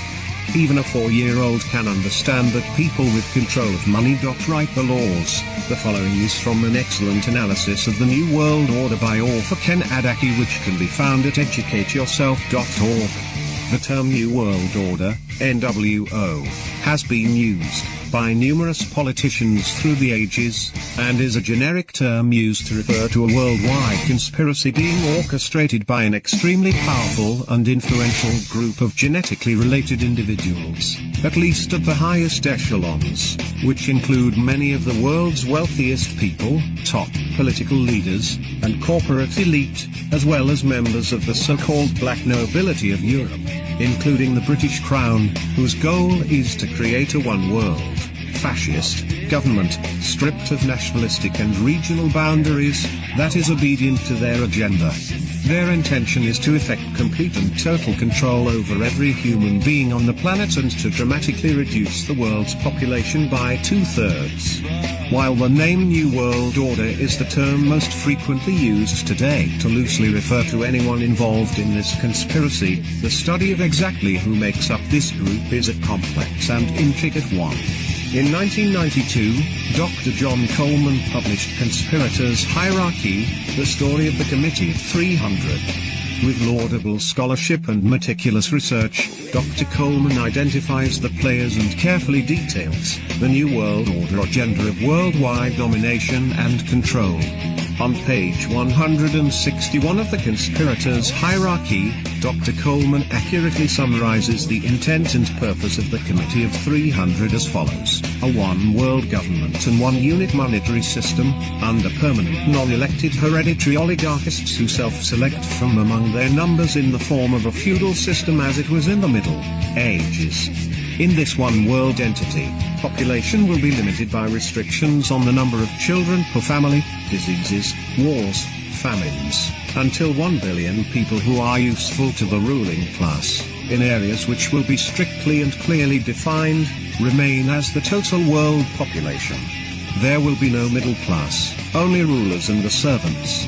All laws will be uniform under a legal system of world courts practicing the same unified code of laws, backed up by a one-world government, police force and a one-world unified military to enforce laws in all former countries where no national boundaries shall exist. The system will be on the basis of a welfare state. Those who are obedient and subservient to the one-world government will be rewarded with the means to live. Those who are rebellious will simply be starved to death or be declared outlaws, thus a target for anyone who wishes to kill them. Privately owned firearms or weapons of any kind will be prohibited. Why the conspiracy is unknown. Springmere's mind control theory, the sheer magnitude and complex web of deceit surrounding the individuals and organizations involved in this conspiracy is mind-boggling, even for the most astute among us. Most people react with disbelief and skepticism towards the topic, unaware that they have been conditioned, brainwashed, to react with skepticism by institutional and media influences.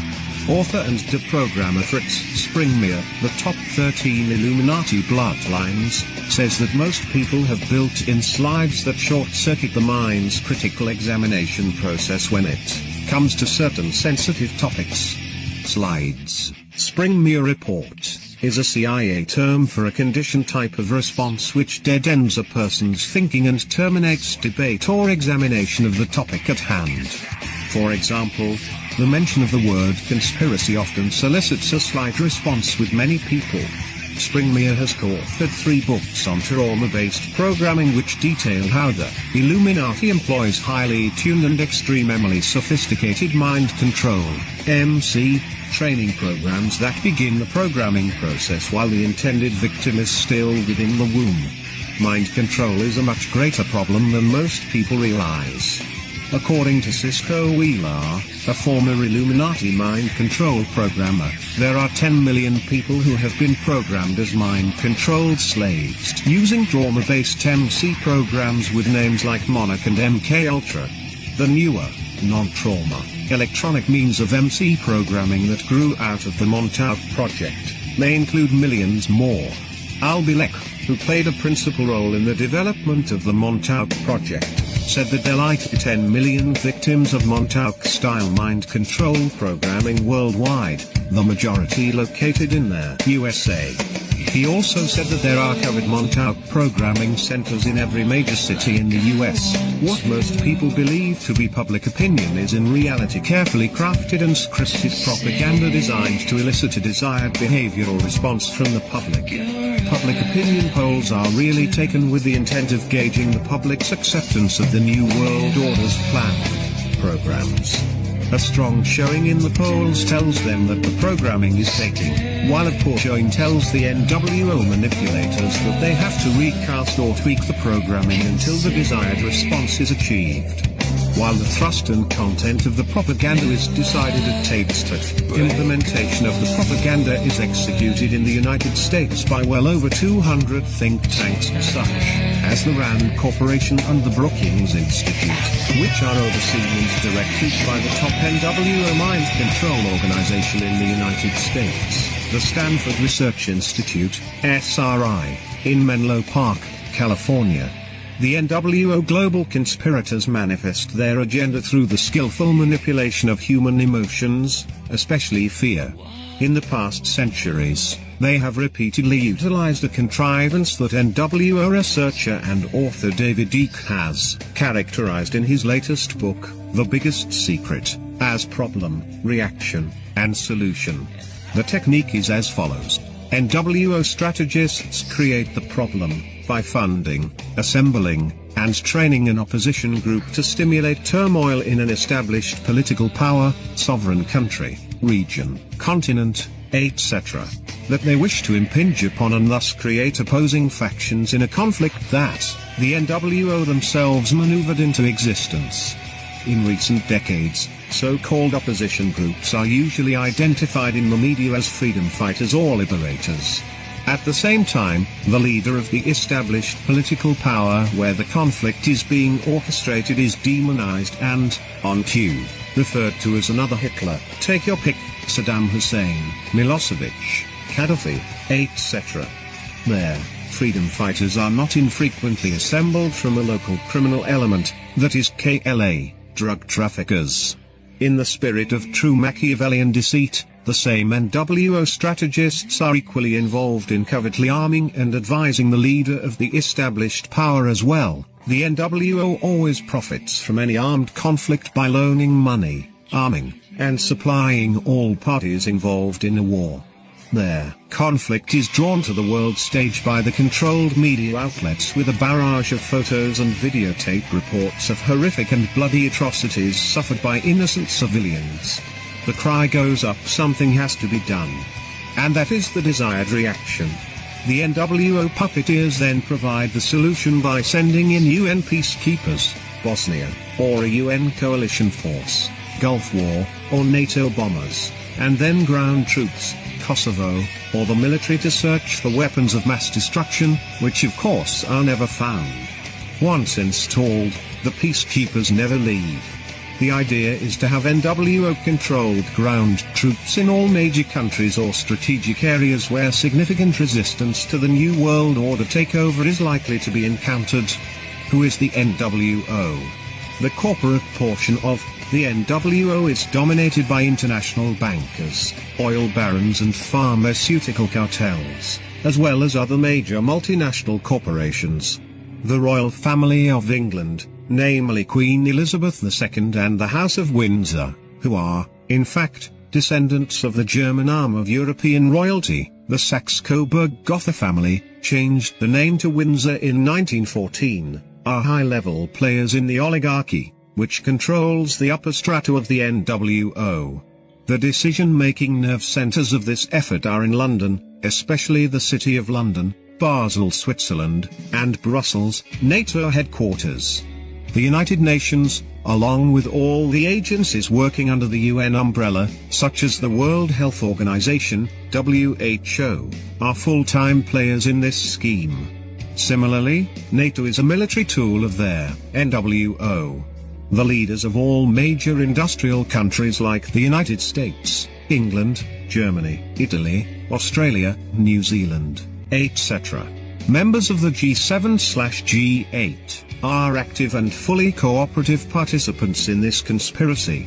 In this century, the degree of control exerted by the NWO has advanced to the point that only certain hand-picked individuals, who are groomed and selected, are even eligible to become the Prime Minister or President of countries like England, Germany, or the United States.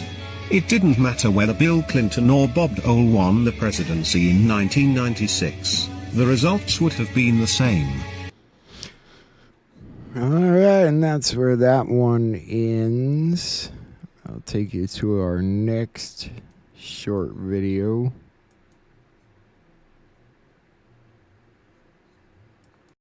We're going to go over real-life They Live glasses that allow you to see into other worlds. So I know most of you may know about this film from the 80s called They Live. It's pretty famous within conspiracy circles, but I've watched this a couple times throughout my life, and every time I see it with new eyes.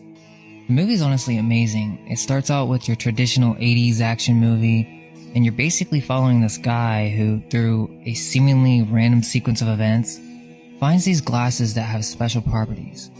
These glasses allowed him to see the world for what it really is. He could see past the realm of illusion and see the other truths and things. He could see messages seem to contribute to the sleepwalking state that modern humanity has been caught up in. These messages, such as obey and reproduce, subconsciously weigh people down to material reality. The weirdest part about the glasses, though, is that they allow him to see that many human beings look quite different when he wore them. They look like demons or some sort of reptilian-like entity, imitating or impersonating a human being. At first, the reptilian-like humans tell him to stop staring and, they think nothing of it. But then they start realizing that he can actually see them. So the cops begin to try and arrest him. The movie is a ride of an experience, and I highly recommend it to anyone who hasn't seen it. There's a sense of sincerity to the film, as if it's exposing some sort of hidden truth. On top of that, the directing is just very unique, and it's just a one-of-a-kind film. The director who wrote it says that it's a documentary, which is really interesting when you tie it together with the work of Dr. Kilner. Supposedly, these glasses are based on a true story. In the 1920s, a scientist named Walter Kilner experimented with a dark blue chemical dye called dicyanin, which he poured into a glass screen, and when he gazed through the screen, he found that he was able to see the aura of a person standing in front of him. He was able to see the person's aura because the specific color of the dye blocked out a large portion of the white light spectrum. This left only a small portion, which helped concentrate his perception of the aura. Now this gets interesting because supposedly in the 1940s they decided to make this dye illegal. Dicyanin is not a drug, it's not toxic, and it's made from coal tar. However, it's as if it's been erased from our knowledge because there's little information on the subject. The reason they wanted to hide it is because it allowed anyone to see into the astral. You didn't have to be sensitive or have to train in meditation. This knowledge needed to be suppressed in order to train and program future generations. Is there some sort of cover-up? Listen to this story about vets who were seeing demons with old military tech. Yeah. So that means that they've had about 30 years to tweak this stuff wherever. And I know that this stuff exists because my father's role in the military brought him very close to it many times. So my father did 3 tours in the Vietnam War. And in his second tour, he was advanced enough in rank, and he was there, I think, 11 or 12 months. And when he was in country at that point, he's always been a field officer and came up in the military through the Korean War and a battlefield commission. And so, the military likes guys like him, and they let him be in charge of a couple of different projects. One of the projects that he was in charge of at the time was this technology that they introduced into Vietnam that almost brought the war to a standstill. Wow. And this technology was a night vision goggle. But it's not night vision as we have it now, okay? Because the night vision goggle was done in the red spectrum. And so when my father came back from Vietnam... You mean infrared or? No. I'll explain. Ordinary red. Oh, ordinary red. Okay. So instead of seeing... When you look at a night vision goggles now, you see green. Everything is translated into green for you. And human eye sees green, more colors, shades of green than any other color. It's part of our evolution, our need to find food. So that's clever then. Correct. But see, here's the thing. It started off as red. And so the night vision goggles were introduced to helicopter pilots and gunnery people in Vietnam. And I won't hesitate as to I won't guess as to which year it was that they introduced them. But my father was part of this initial experiment with the troops that he commanded. And it was a disaster because the image was presented in red pixels, not green. And because of the technology being used at that time, it created very interesting effects that they could not deal with. So you had some officers that were part of this cadre or this cohort of other officers that were all testing these new technologies for the military that had their troops always use these goggles. And those units became self-destructive. They went down in a horrid situation. My father was extremely practical, didn't want to see himself get destroyed in any way, wanted to return and get out. So as soon as he saw what was going on with these goggles, he had his people take them off. And he actually got praise from the military for the way that he dealt with all of this. But the effect was this. A gunner in a helicopter would have no problem using these goggles, and only everything is showing up as a sort of a faint reddish image. And it was true night vision the way we have it now, and even a greater depth because you could also flip it and get an extra layer that was sort of yellowish that would be heat signatures as well. And they don't have those combined anymore in these goggles. Anyway, the goggles that were presented to the gunners, and my father tells the story of the very first time they're out with them, and they're flying along, and he's in the front of the helicopter with the pilot, and all of a sudden, in a very peaceful area, not anything going on at all, the gunner in his on the starboard side of his helicopter starts firing wildly at their height, not at anything on the ground, but in an area that he was shooting at, and basically causing other helicopters in their little flotilla to have to react. And my father goes on back to the gunner, basically demanding, "What the hell, dude? What are you shooting at?" and the kid is just sweating profusely, and his eyes are just dilated beyond belief. And my dad thought he was dealing with another heroin addict, but this was before it had gotten really bad in Vietnam, and the kid was not exhibiting those kind of symptoms. He was reacting to what he had seen. And he's describing to my father that he was shooting at these basically flying demons that were flying alongside the helicopter. And he knew they were coming to get him because they were gesturing at him and they could see him. And so he reacted and he started shooting his Bren gun, big 50 caliber slugs at these things, right? And they were flying along right next to the helicopter. So he's firing out directly from the helicopter, and there are other helicopters in the vicinity. So it caused all kinds of problems. And this goes on repeatedly, week after week after week. Every time they try and use these night vision goggles, at some point they encounter monsters, true monsters. Now, officers had been told not to wear these. Okay, the pilots were told not to wear them. But my dad put them on to see what the hell was going on, and to hear him describe it, it was like being in the worst kind of a demonic gothic hell. Jeez. That you'd look out at the tops of trees and you'd see these creatures with big wings and claws and everything come flying off of the tops of the trees. But you take the goggles off and there's not even a disturbance in the fog above the canopy of the trees, right? They're perceiving into an aspect of consciousness. Correct. Another dimension. And it was tied to the red image. As soon as they went to green, all of this kind of stuff disappeared. Of course. And we don't have time. Yeah, I know. Me studying Pythagoreanism and vibrations, we could speak a lot about this, but let's not even go there. But one question: are these connected to the modern night vision goggles people used to see UFOs, Correct. third generation or whatever they're called? Is this the same technology? It's the same technology. It's just that the translation is done through a different phase alignment, and we're not seeing everything that the goggles could show you. And they don't connect it to heat signatures either, right? Organic. They don't do that, and then they also don't do it with a red display. Now, the red aspect of it is interesting because the green display comes from electrons, not photons, okay? And it comes from an electron transmission. Presumably, they were still doing electron transmission. They were just turning it into a red filter. Modern science, unsurprisingly, scorns this type of research and preaches that it is pseudoscience. But there is no way to test this for oneself, as mysteriously, the dye in which this experiment uses is very difficult to get hold of. In his book, Human Atmosphere, Walter explains how he came about finding the dye and explains in detail the different portions of the aura. In order to make this work, 2 screens were necessary, one containing a solution of spectoranine, an alcohol, and a second less dilute. Spectoranine was another term that Walter Kilner used for dicyanine. When looking at the body through the screens, first you see a dark band, not exceeding 1/4 of an inch, surrounding and adjacent to the body, without any alteration in size at any part. This he calls the etheric double. The second portion is the inner aura. It is the most densest portion and follows the contours of both female and male bodies. It arises just outside of the etheric double, but it does look as if it touches the body itself. The third portion, the outer aura, commences at the outer edge of the inner aura, and it varies in its size. When the whole aura is observed through the blue dicyanine screen, all the portions seem to be blended together, but the part nearest the body is the most dense. However, if a carmine screen is employed, which is a red dye that he experimented with in order to see more details of the aura, the different portions of the aura become distinguished. He compares many different auras and describes them in detail in his book, such as the difference between a healthy and a sickly aura. This practice should belong to the field of spectroscopy, but it seems as if the field has been covered up in a way so that it's not connected with the occult any longer. Today, analytical spectroscopy is defined by the range of electromagnetic waves interacting with a material, such as ultraviolet visible, infrared, X-ray, radio, or microwave frequencies. Using these methods, modern science can obtain information about atoms, molecules, or even stars in the sky.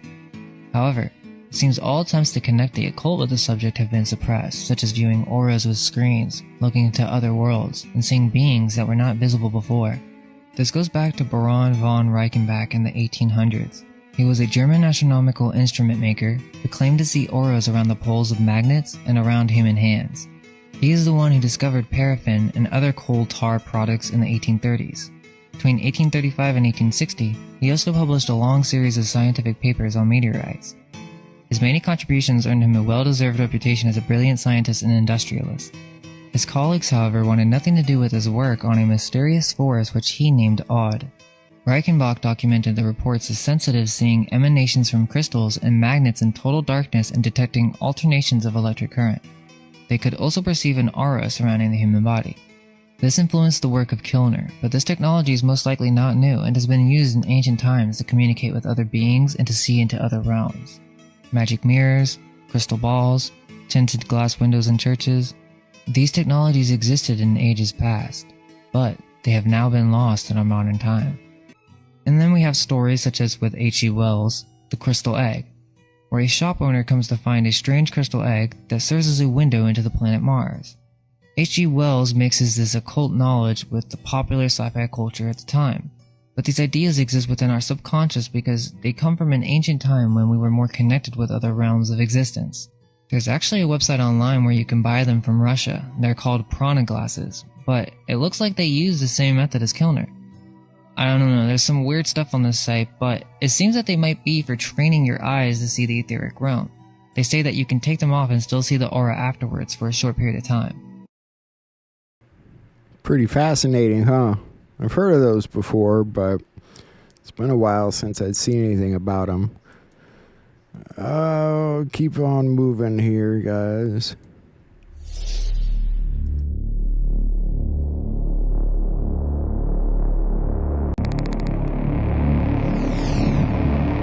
We're moving from dark to light.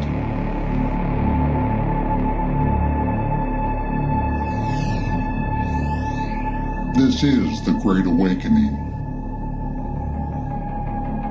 People of the world have woken up, and the light has shined on the darkness, and the darkness cannot hide from it. All the darkness can do is panic. All of the systems the darkness had in place to control us are going to crumble. The fear, the corruption, the greed, the wars and rumors of wars, the hate, the technology, media propaganda, the child trafficking, and the slave economy. All of these control systems will crumble down.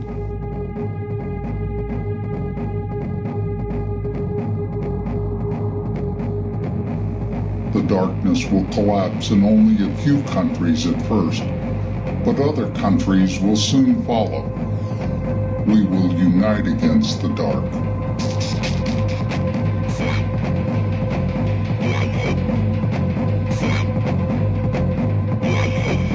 How will it be walking into the light after thousands of years of darkness?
game over for the darkness. Are you ready for the light? Welcome to the new Earth.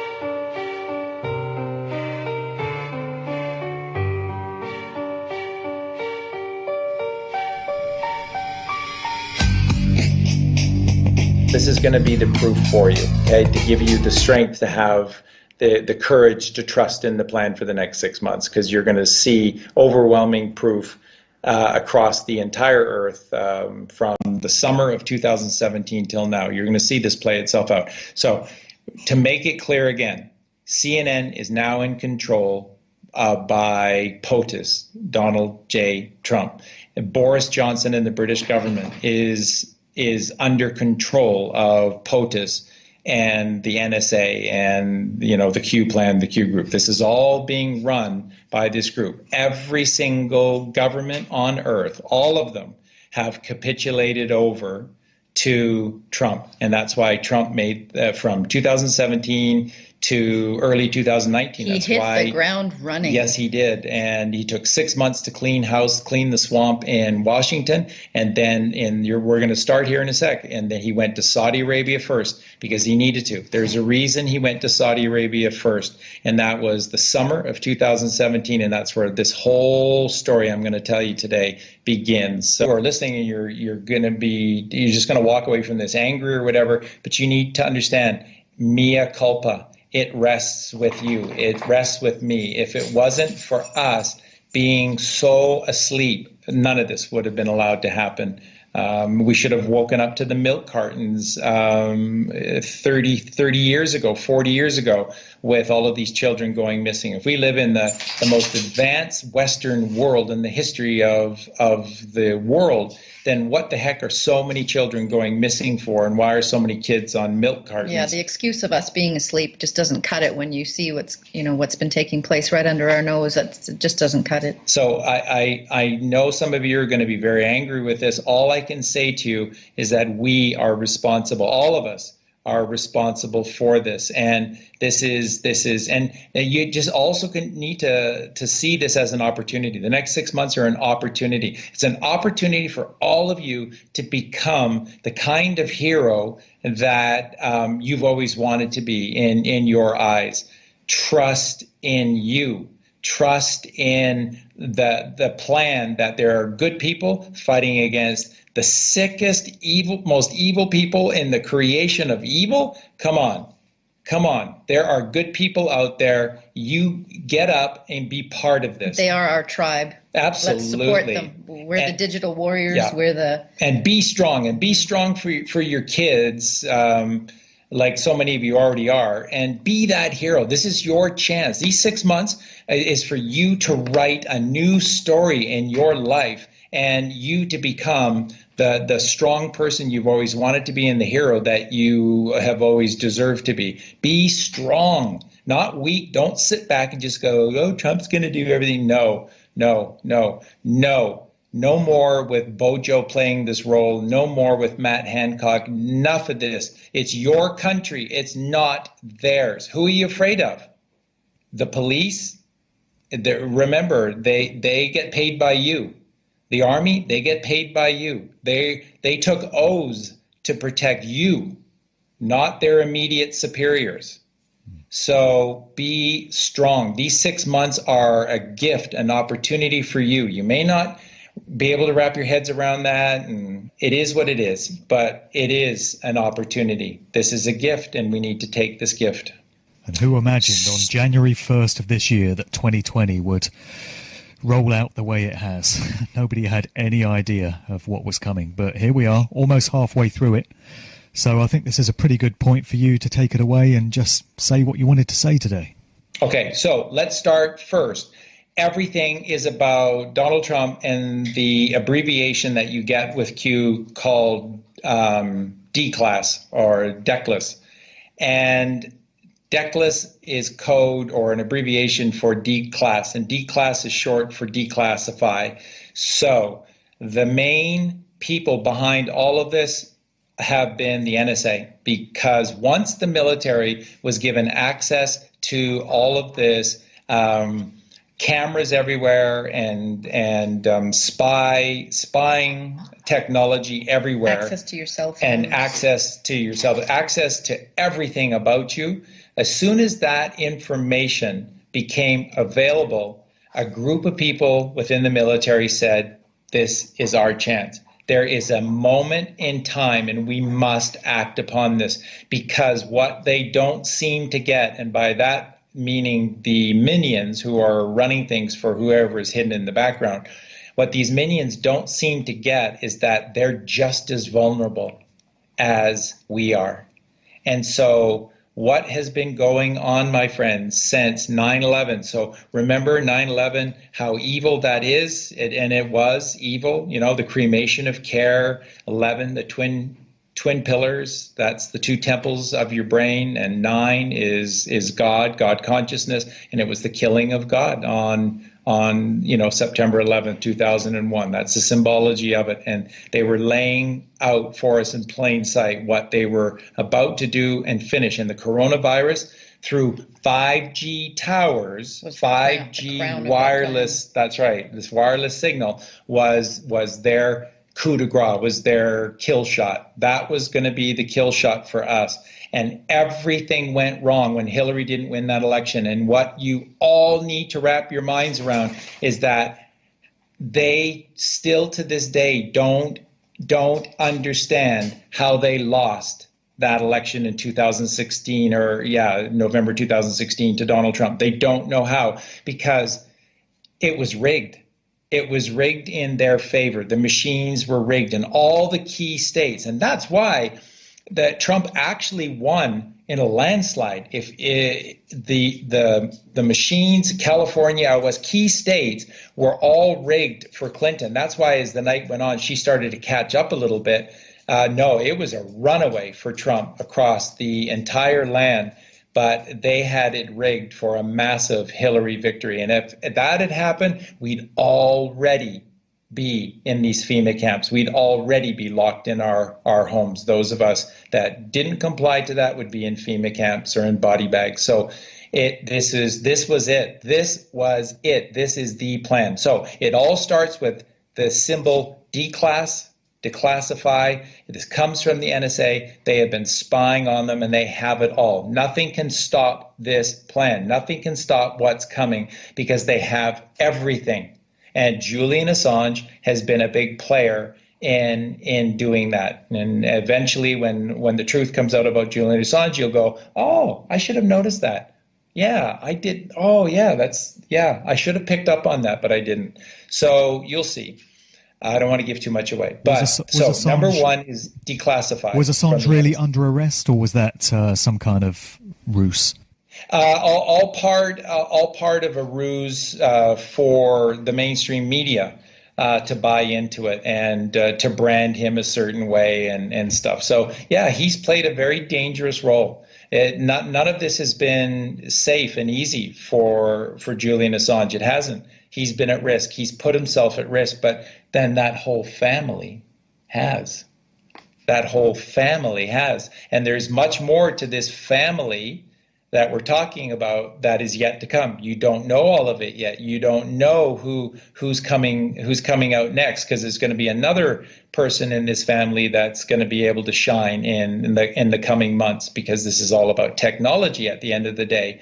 So we'll get to that later. Now, number one, so all of this plan, they took all of this information. Trump, by the way, folks, didn't do anything, although Attorney General Barr was placed well in advance to be kind of like a fly on the wall for the CIA. They realized a long time ago from the Kennedys that the CIA was too far gone and too dangerous to try and take down, and too many tentacles out there. So they haven't even tried to take down the CIA. They have just cut them off. The CIA is what it always has been. It's just in plain sight now. They are a rogue agency. They always have been a rogue agency. They exist for the 13 families. That's all they exist for. That's all they answer to. So, but AG Barr was put there as in a special position as a fly on the wall, and he's gleaned a lot of information that has been valuable in helping them understand the CIA's role in all of this and what they were likely to do when this all came down. Okay, so remember that.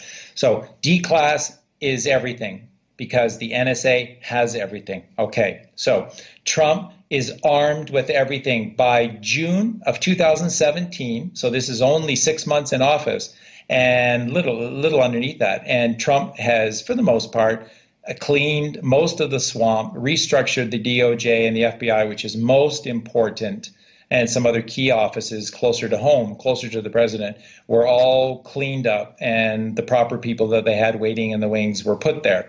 Okay, so in the summer of 2017, it began. Where did Trump go first? He went to Saudi Arabia, and there he went and paid a visit to the Crown Prince. Now, let me just go back, and I apologize to everyone because I just have had so many names in my head here. But Al-Walid it was the Crown Prince at that time. Now, he got right into the whole adrenochrome thing and the harvesting of children, and Saudi Arabia began to put in massive tunnel networks underneath the ground. This is all because this Al-Walid got sucked in by the cabal, the 13 families, as a huge player, one of the three main arms of their weaponry. So he was exalted with enormous power amongst the minions. Al-Walid became one of the key minions by going really evil. And there are a lot of Saudis that didn't like this. They knew what was going on and they didn't like it. You can say whatever you want about some of their other beliefs and stuff, but there's a lot of people that draw lines with children. And so that's what he did, and this is why he needed to be taken down. And there are articles everywhere. You do your own research. The CBS News even did an article, and we're talking about weeks after Trump came and on his visit in July of 2017 to Saudi Arabia. After Trump left, that's when the arrests happened. And Al-Walid was arrested, taken down, and in his place was bin Salman. And bin Salman is somebody who was not okay with what Al-Walid was doing. Now, a bit of a backstory quickly here, because we got so much to go through. But Al-Walid is the one that sort of handpicked Barack Obama as somebody that they could work with and exalt into power.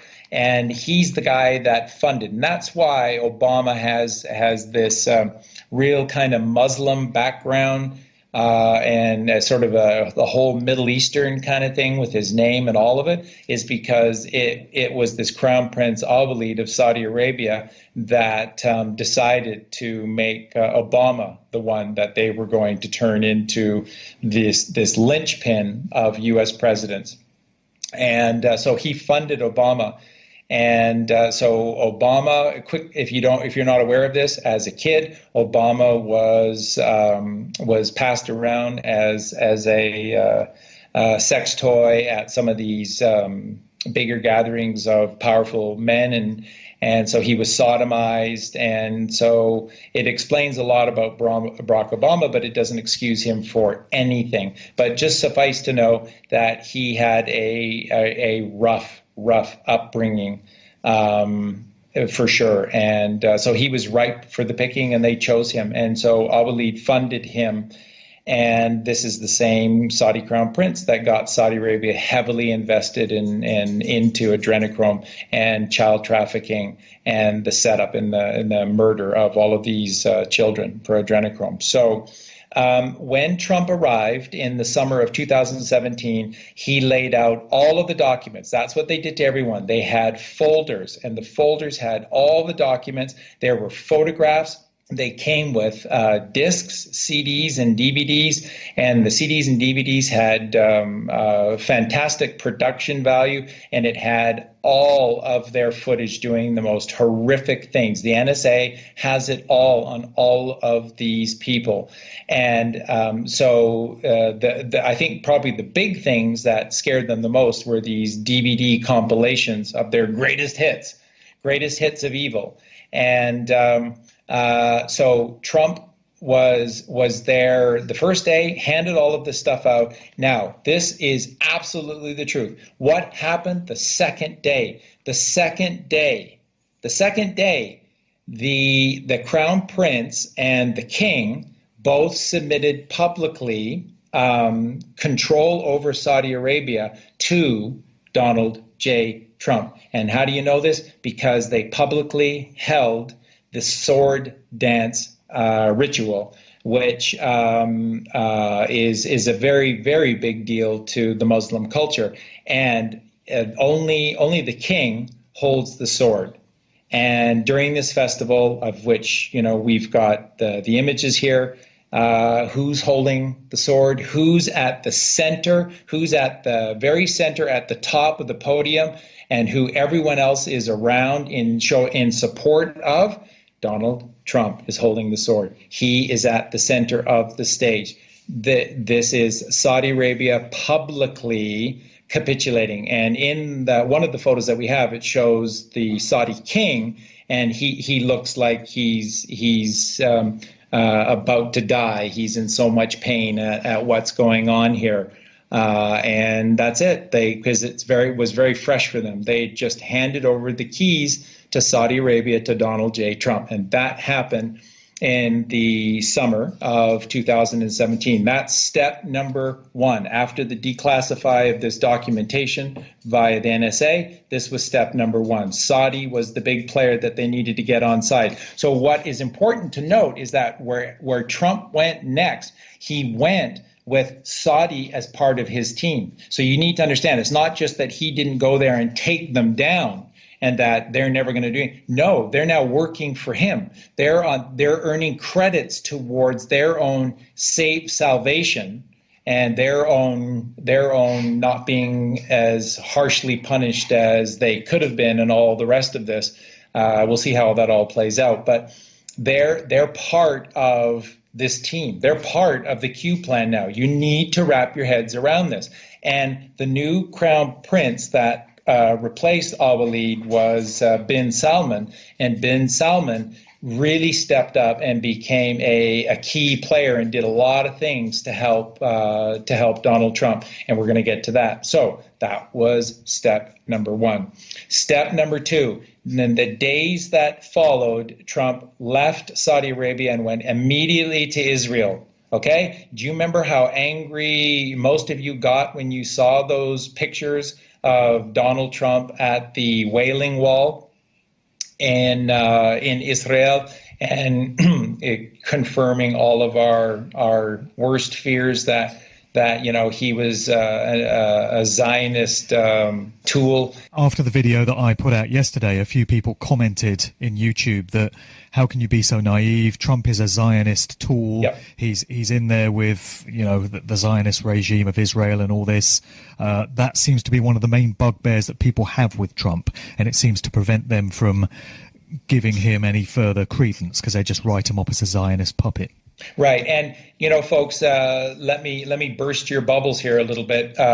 This whole thing with Israel being the linchpin and being the real kings behind this, and that these Zionists, none of it's even real. You're just going to see it's all fakery. It's all subterfuge. There is no such thing. And sorry, this is going to probably offend some people, but there is no such thing as a genetic Jew. There are lots of Hungarians and Poles and Czechs and Germans and Jews are just like us. They come from all over the place. But there's no genetic race called the Jew. Israel is Colleen calls it the ultimate Trojan horse. It is subterfuge. It is designed to take you down a rabbit hole, and there's no getting out of this rabbit hole because none of this really exists. Okay, It's just like they're playing the black card right now. yes, They like to play the Jew card. they play the Jew card. So they invented all of this with Jews, and then the bad Jews, Zions, and I just feel terrible for all these people that have been dragged into this, that are innocent and beautiful people that truly see themselves as Jews, and that they're oppressed and they're hated by everyone, and now they're just being used by the Phoenicians. He's not a puppet for the Zionists. There are no Zionists. Remember, folks, there's just the Phoenicians. There's just those 13 families, and they're very smart, and they're very good. And they created this ultimate Trojan horse subterfuge of the Jew being a literal creation, just like, you're going to hate this, but Jesus Christ being an actual, Swiss-looking white dude in the Holy Land 2,000 years ago. That didn't happen. They're just lies everywhere. So Trump went to Israel, and he sat down with everybody in front of the camera and behind the cameras, the people that are really in power, and he laid it all out on these minions. I'm talking to you, he said, not who you try to present yourself to be to everybody else, but I'm talking to you, minion, Netanyahu, and everybody else who is a child eater. This is for you, and you have a choice to make here. And Trump they were balking at him, even though he showed that the Saudis had signed over, and the Israelis were balking at Trump and were not prepared to sign over. And that's why Trump stayed an extra day, and they finally capitulated. And Trump was not going to leave Israel without them capitulating to him. And the sort of the how do you know moment is after visiting the Wailing Wall, Israel publicly submitted allowing the United States to move their embassy to Jerusalem, Jerusalem, Jerusalem, LEM. To move the embassy to Jerusalem with the Americans' military protection. So this is symbolic. It is a symbolic act to show who has the power, even in the Holy Land, with the Jews and with these Zionists who are in charge of the sacred truth about the Jewish heritage and tradition. That's why it was done. It was only done for one reason, just to be a symbolic act to show those who had eyes to see it that Trump had now taken down Israel. They submitted. Step number 2 of the journey completed. Saudi Arabia, Israel on board. So where would he go next? Who are the 3 big players? Saudi, Israel, and then the Vatican. So days later, he shows up at the Vatican, and he presents to Pope Francis a massive, apparently the folder was absolutely huge, and handed it over to them and said, take your time, have a look-see, and put your red shoes on. They were apparently Trump kept making little digs at Pope Francis about his red shoes. Yeah, you might want to put your red shoes on when you look at all of this stuff, and you might want to wear your red shoes when you come back and give me your answer.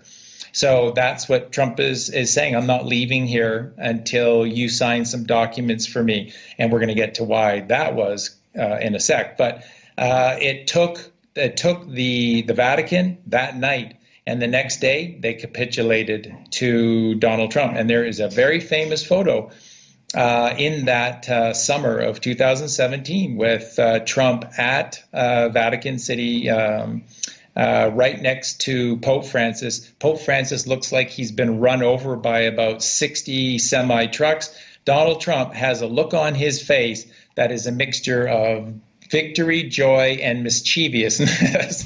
Like he knows he's committed a big act here. So Trump has a massive grin on his face, and Pope Francis looks like he's had both of his eyes punched in by about 60 thugs. He looks so horrific.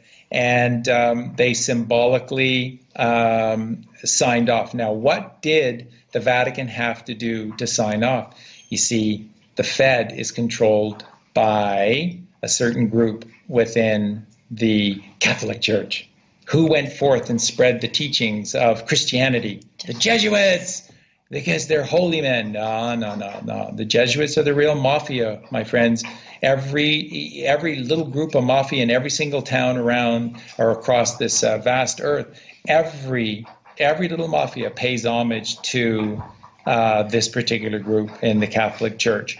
They are in charge. They are the true mafia, and they were in control of the Fed. So Trump did not leave until Pope Francis issued a papal bull announcing that by a certain date, the Vatican Bank, which was in charge of was the head executor, the exchequer of all of the earth-wide Federal Reserve banking systems in each country, would be handed over to one Donald J. Trump. Donald J. Trump is not, Mark, just the executor, the exchequer of the U.S. Treasury and therefore the Fed within the United States. He is the exchequer for Earth.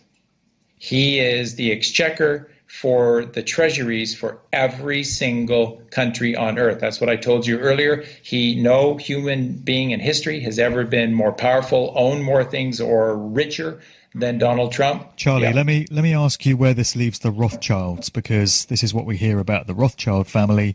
They are said to be in control of the central banks in every country around the world. So where are they left in all this? Brilliant question, because at this meeting, that just cut the legs off at the knees of the Rothschilds in London. So London was the financial arm of all of this. Washington was the military arm. Rome was the central brain, the core. They call it the spirit, but it's not. It's sort of the central brain of this unholy trinity of power. And what they did by doing this is that, so Trump's thinking is like the CIA, the Rothschilds, and the financial district of the City of London is too evil. It's too far gone. Don't even want to work with them. And he's not. He circumvented them. Like the crucifixion in the human physiology, you can't get through Atlas, the 33rd vertebrae, so you have to go up and around. Trump went up and around the Rothschilds, who are really a nasty, evil piece of work. So the City of London in the summer of 2017 had and I'm talking about the real City of London owned by ultimately the Phoenicians, but ruled by the Rothschilds. They had their legs cut off at the knees, and they have not been a real player ever since. Ever since, Mark, they have not been a real player. All of their power was cut off, and they have been forced to do some really humbling things over the last 18 months, in particular, by POTUS. So you want to know about the Rothschilds? They're just still looking for their legs from the knees down. So that was step number 3, and so now you see the 3 main arms, or the 3 main geometrical pillars of the pyramid, this evil, unholy pyramid, have now all been controlled. Saudi Arabia, Israel, and the Vatican and that's where his first 3 stops. Now, when Trump left Rome, he flew directly to Brussels, and you all know the 2 big players that are in Brussels. You have this European Parliamentary for the EU, and then you also have NATO that just happens to be in Brussels as well. And Trump called the meeting. They were all there, all of the political heads, along with their finance ministers. And then all of the behind-the-scenes individual players were all there for this. And Trump apparently very famously he called everyone together for this meeting, and then he purposely came late, and he made them just sweat it out. He made these pieces of dung in Brussels sweat it out because they didn't know quite what to think and what was coming. So Trump makes them wait. He walks in late. He throws this big folder on the table, and he said, "We have it all. We have it all. What's your answer?" That's what he did. And he played just incredible hardball with the EU and NATO. And in short order, those little rats, those little cowards, they all capitulated in very, very short order. And there was a whole bunch of things that occurred in the following days from there, including the EU backing down on Brexit. And NATO having to, step up and basically pay for the bulk, and all of these different nations instead of the United States having to fund all of them. It's not like that's a big deal in terms of saving money or anything. No, it's symbolic. It's symbolic. You're going to pay for NATO from now on. We're not, because I'm in charge. I'm the boss, says Donald Trump, and you do what I tell you to do. So when the photo op came for this famous meeting in Brussels, Trump again came late. And so all the film crews are there, and all the cameramen are there, and all these heads of both the EU and NATO are there, and they're all under bright lights, and they've got their fancy suits on, and they're all sweating like crazy, and Trump is making them all wait, and he walks in late, and he does not acknowledge any of them, and he's kind of whistling when he comes in and stuff like this, and then he just shows to everyone who was there that he was in charge of the meeting. He disseminated the information to the press. He said what was going down. He showed them. He came in late, and then he left, and he owns the EU and NATO. And that's it, folks. That's why they've done everything they've done ever since. Now, in October of 2017, there was an attempt on the life of the new Saudi crown prince, this bin Salman, who replaced Al-Walid, and was helping Trump. We're going to get to how much he was helping Trump in just a sec here. And that this little operation that was set for him in Las Vegas was taken down at the last second, and he was protected. And and from then those Al-Walid so there's conflicting reports whether he's still in custody or he's been exterminated now for this little indiscretion from behind the scenes. But yeah, so they had a plan to do that. Now, what happened at this Las Vegas battle was when bin Salman was saved by the U.S. military through the intel received by the NSA, and then given to bin Salman by Trump. He was asked to take on an even bigger role, and he agreed to do it. He basically was saying to Trump, anything, my brother, anything, my brother. So what happened next? The next thing is that staying in the United States is that on Trump's behalf, bin Salman went to all of the major corporations, and in particular, the media companies, so Google, Apple, Twitter, Facebook, Microsoft, all of these main companies were all targeted by bin Salman. And on Trump's behalf, he visited all of them. And of course, this is all verifiable. I've got all of the documentation, all of the imagery showing all of these meetings taking place in late October, early November of 2017. And this is bin Salman essentially helping Trump to do all of this work for him. And he went and he visited all of these puppet heads for all of these puppet companies, and he basically read them the riot act and showed them the documentation that the NSA had on all of them, and basically said, you play for Team Trump, and Trump is now in control of these corporations, or declass. All of this information will be declassified one by one, and each one of you will be offered up to the masses as a child murderer.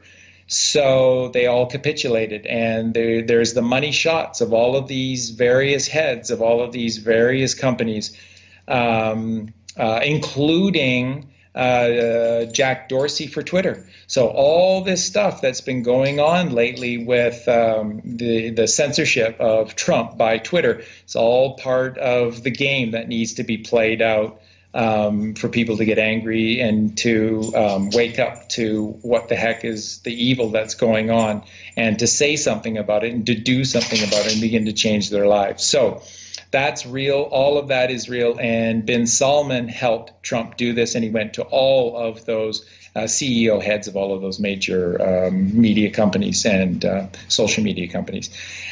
From there, then, as everyone knows, in middle and late November of 2017, Trump took his Asian tour. And again, it's the same thing. He went to Japan first and did the same thing. The Japanese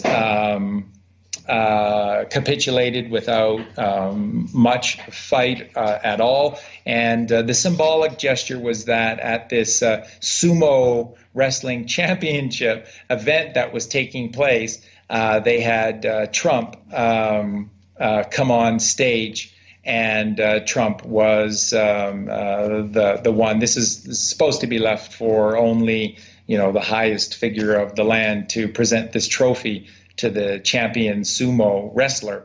And Trump did it. Trump had this enormous trophy in the center of this ring. And it is the symbolization of Japanese submission to Trump, the NSA, and the Q plan, and capitulating control over to Trump. From there, now a lot of this has come out, and a lot of the QAnons did great work in figuring this out. But all of this stuff with North Korea started when Trump left Japan and flew directly to South Korea. And this first meeting was ostensibly to see if they could talk peace with North Korea. But no, what it was is to get all of these Asian governments to capitulate their control over to Trump via the documents that they had. Because remember, one of the biggest arms of procuring children for adrenochrome has always been Asia and Southeast Asia. And the Southeast Asian countries have been in cahoots with Hollywood and Washington, D.C. politicians. So a lot of these people who need children have weighed heavily and have leaned heavily upon these Southeast Asian governments to procure for them children. They demand it from them, and they've done it for years. So Trump showed up showing all of the documentation that they had, showing that they were all complicit and that these were all capital punishment criminal acts. So they all capitulated. And in secret, with that first meeting that Trump had to South Korea, in secret, Trump went to the North Korean border and he met with Kim and began the process of peace talks with the North Koreans. And then Trump, in subterfuge, in complete silence, completed those things on his own. And then, of course, as a huge surprise to the mainstream media, announced his treaty with Kim and the North Koreans. So all of this was done because all Trump had to do was to show him the power that he had. And that was now all of these countries. Remember, folks, again, all of these countries are not just stepping down from doing evil. They are also being forced into helping the Q plan. So all of these countries are now part of this process to help. Okay? So a lot of people now the next stop was China, and this was huge. And Mark, I know that you have been very, very pleasantly surprised to see what the Chinese Free Peoples have announced publicly through Steve Bannon. That's right. Another story the mainstream media just forgot to tell us about. completely forgot to mention that China has kicked out the communist devil-worshipping Satanists, and it's not that big of a deal. It's just a small story for the end of the news. Yeah, and it's not like there's a lot of people in China or anything, right? I mean, maybe 1 million, I think. I don't know. I don't think there's that many. It's a huge deal, folks, and they ignored all of it. Now, and this is huge stuff. So first, everybody knows, but the press didn't make a big deal of it. But in the spring, not long after Trump had become president, the president Xi of China visited Trump at Mar-a-Lago in Florida, Trump's big resort house in Florida. And he visited with Trump. Trump hasn't been president for that long. And people were just absolutely shocked. And they were also shocked because, the mainstream didn't do much of a job in reporting on this or anything. But he did. He came all the way from China and met Trump at Trump's leisure at Mar-a-Lago. That's a huge deal. So after Trump cleans all the house in Southeast Asia, he then goes to China. And where do he and Xi meet in China? In the Forbidden City. This is huge. It's called the Forbidden City for a reason, because it is a very private, spiritual, secretive place to Chinese heritage, Chinese culture. And that's where they met. And of course, that was at Trump's request, because that was this is there. So every one of these things, there's always a marker. There's always a marker showing how each of these nations has capitulated powerfully to Trump as their overlord. And this is meeting with Trump in the Forbidden City is this. This is probably the biggest one. You can't imagine, folks, how big of a deal this was. And of course, the mainstream media, just kind of silent about all of that. And at that meeting, what the apparently the Americans were very, very surprised to find out is how desperately all of these Chinese officials wanted these evil communists within their midst to be kicked out. They wanted this. They wanted to get away from all of this evil, because remember, some of the worst possible things have taken place in China, and it has horrified people who have had a conscience. Not everyone is an evil person. People do have a conscience, and it affected a lot of the Chinese, and they were horrified by the things that they were being asked to do in China, and they wanted this. And so they met Trump with open arms, and they capitulated to Trump's authority willingly, because they wanted this end to the cabal rule over them through the subterfuge of a communist state. What's the deal with you being able to put out information like this? Because I know it's felt that the general public is not ready to handle this explosive information yet, and yet you're able to reveal all this stuff on the podcast today. Is this because at most we're looking at, maybe tens of thousands of people that will actually hear this? It's going to be very limited. It's very far from the mainstream general populace getting to hear about this. It's just a few people that have an interest in these subjects that are able to get a heads up ahead of the news breaking officially. Is that what the thinking is here? Exactly. Charlie Freak is a bit of a nutter, isn't he? He's pretty extreme. He was the first one to say that no, everything is a lie, and I mean everything is a lie. That was Charlie Freak.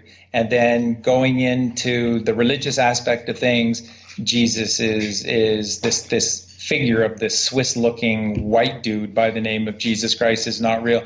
Charlie Freak is a bit of a nut job. He's got some good stuff, granted, and he and Colleen are good people for what they do, working so hard with all of the animals, but he's a bit of a nut job. So there's a reason why we have, 4,000 subscribers and not 40,000 or 400,000 subscribers, when all we teach is the holistic truth. So we're kind of insulated by telling the truth. And we don't sugarcoat it either, right? This is like the reverse of the predictive programming that the cabal do. Because they put out their little clues in films and stuff, and only a few are ever going to decipher those clues and understand what they're pointing towards. And this is like the reversal of that. So it's truth for just the few, the very minimal few that are able to understand this information and take it on. And it kind of gives Colleen and I a lot of chuckles as well. And as you know, we've never been concerned about our numbers as our numbers were never going to be. We're watched very, very closely on YouTube. So yeah, it's we're very safe to have this knowledge to come, because we're good people. We're good people. We're good folks, and we care so much, but we're a couple of nutters. And the thing is, remember what I said at the beginning of the show, every day moving forward, Mark Devlin and Collywog and Charlie Freak become more and more valuable and more important, because we surrounded ourselves by the truth and we've been sharing the truth. So no matter what happens moving forward, our services are going to vastly and desperately be needed. And some of these others, not so much.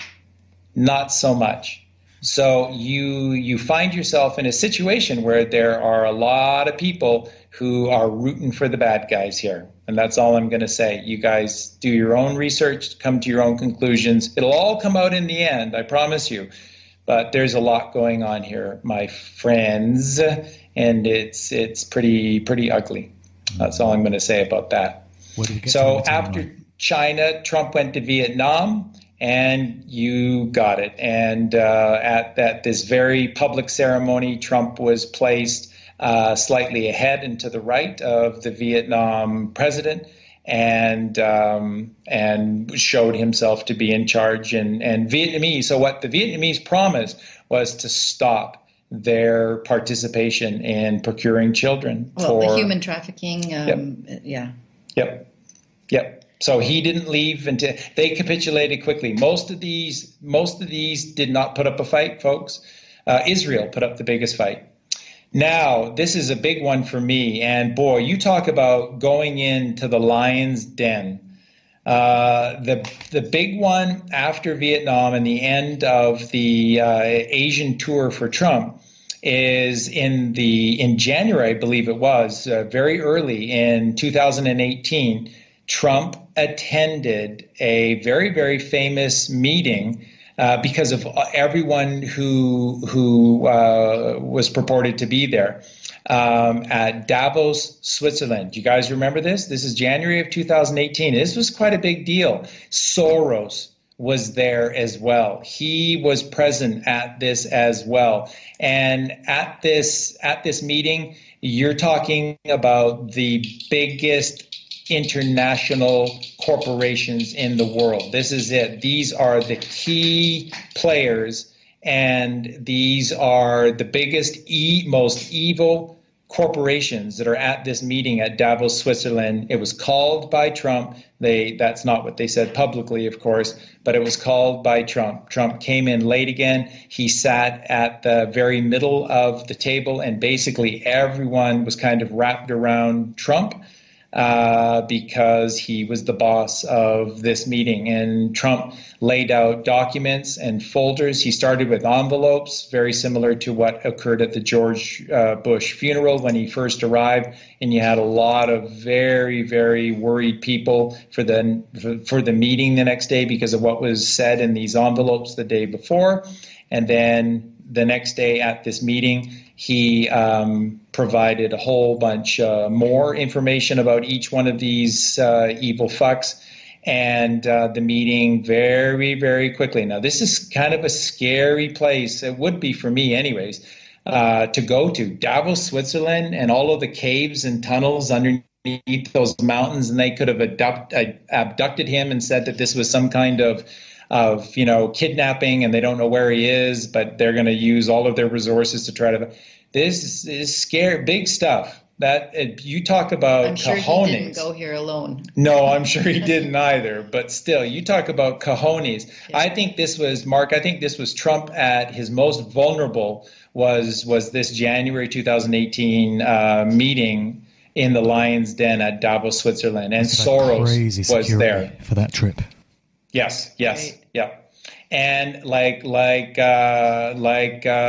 scared little rodents, they capitulated quite quickly. I think Trump played it really well with those envelopes the first night, and then made them sweat it overnight, and then the folders the next day, and they capitulated, and Trump did not leave without them. And remember again, folks, this is not just saying to Nestle that you're not going to poison the water anymore.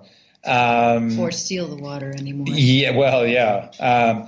But you're also working for us, and what we ask you to do, you do. And if you don't do, we go public one by one. We don't make this look like a big conspiracy and we're nuts.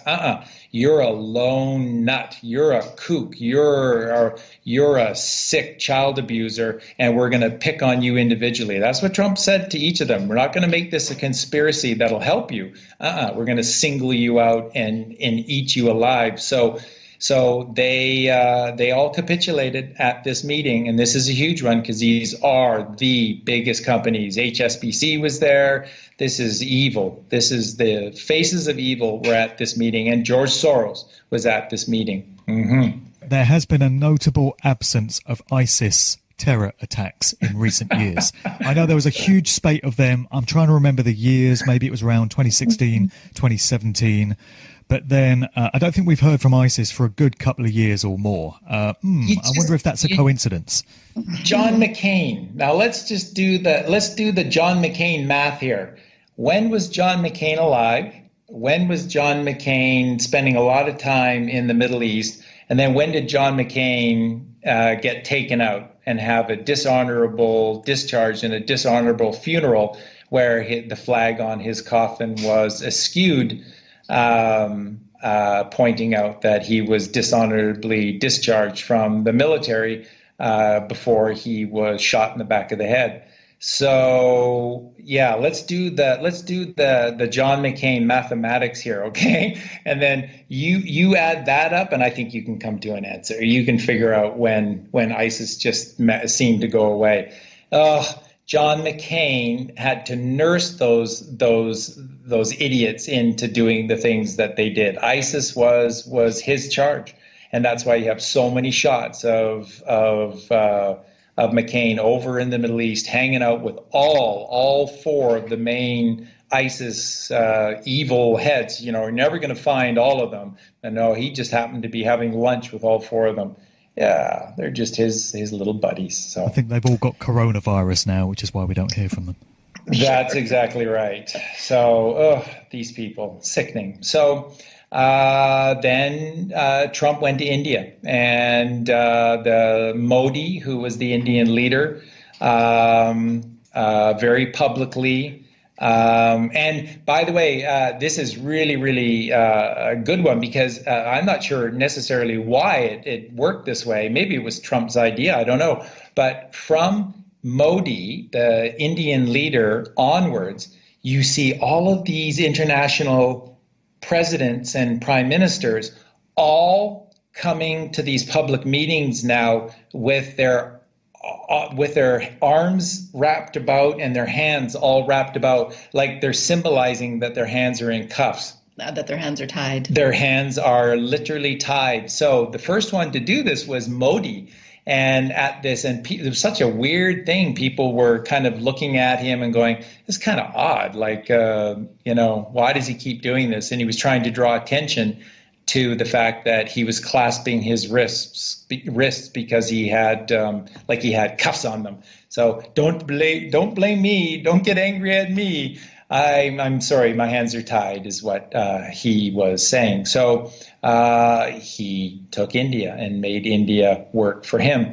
The Central Americas, starting with Mexico, AMLO, the corrupt, oh no, he's a good guy. No, he's a kindly old man. And AMLO, he cares about the Mexican people. He's going to change. He's a evil But anyways, he was quite resistant, and Trump actually made comments to that about how inhospitable Mexico was to him, and people were just like thinking, well, yeah, because you were all doing all that wall stuff and stuff. No. It was about. Or you're racist and you don't like Mexicans. That's right. No. It was Trump's about not racist. AMLO didn't want to give up eating children and give up his power to Trump. Kind of liked his little gig, but they did. He went to from Mexico City. He went to all of the Central American countries, and they all signed over. And then in all of these meetings, all of these various leaders, AMLO included, all were doing these clapping their hands together and their wrists together like they were being bound and forced into doing this. And I won't even get into it, but there's kind of a reason with these Spanish types. But anyways, we move forward.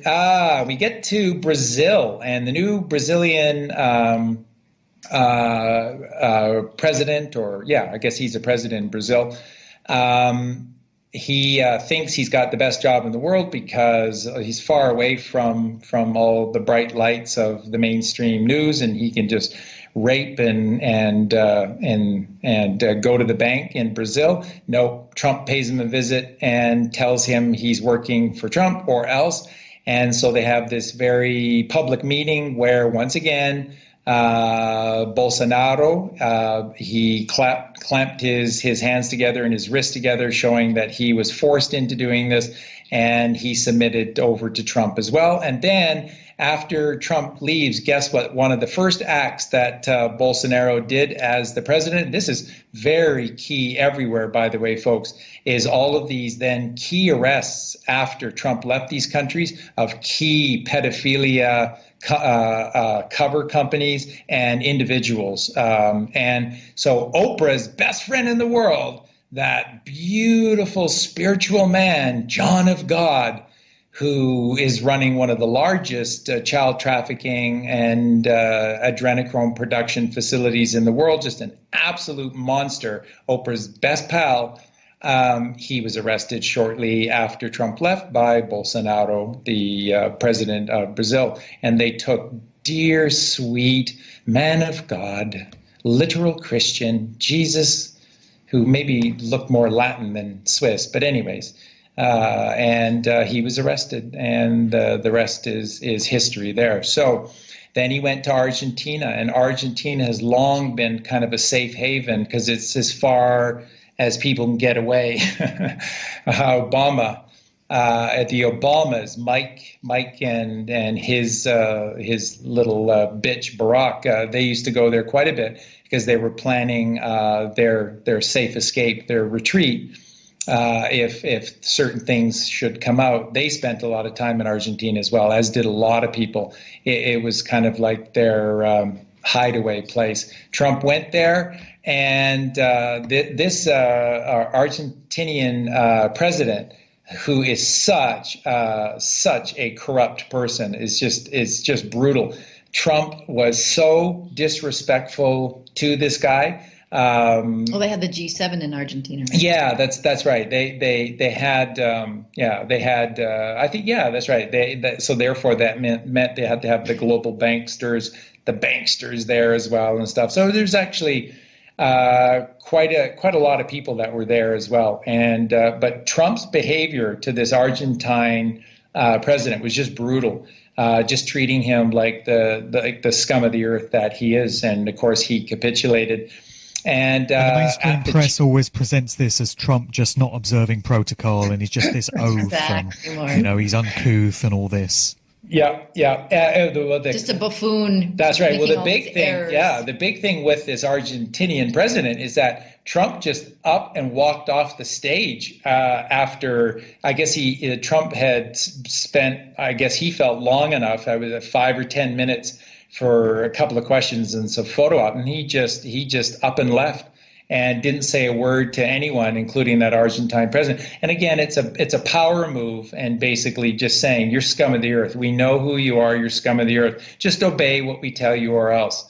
And that's what he did. And then at the G7 summit in Canada, He very fortunately, of course, had horrific pedophile and adrenochromer Justin Trudeau, of course, was hosting the meeting. He was there, but Angela Merkel was there as well, and she was one of the big ones that he wanted to be there as well, because she didn't play a major role back in Brussels. So at this meeting, he got everyone there, but in particular, it was the capitulation of Justin Trudeau of Canada, Angela Merkel of Germany. And both of them did the same thing. In fact, Justin Trudeau spent most of the G7 with his hands clasped together like he was in handcuffs. So, and Trump did a lot of very, very suggestive gestures towards Justin Trudeau as well, kind of pointing out some stuff. One of the ones that Trump is kind of cute, treated the absolute worst with the most disrespect. He just treated him like a little child. Was Macron, the French president, and of course he is just so known for being just an absolute Rothschild stooge and a horrible adrenochromer. And the stuff that Trump did with this clown in public, in front of the press and the media, to make him look bad was actually incredible. So he got Macron to capitulate as well. Now, Theresa May in your country resigned to allow Bojo to take over as a Trump supporter. And she exited. And do you remember Theresa May? Mark? She was crying and crying and crying, and she couldn't control herself. Do you remember? I remember. Okay, well, the real reason that she was actually crying is not just all the stuff that they had on her and that he showed, but that Trump actually showed the intel from the NSA that the Phoenicians were planning on taking her out.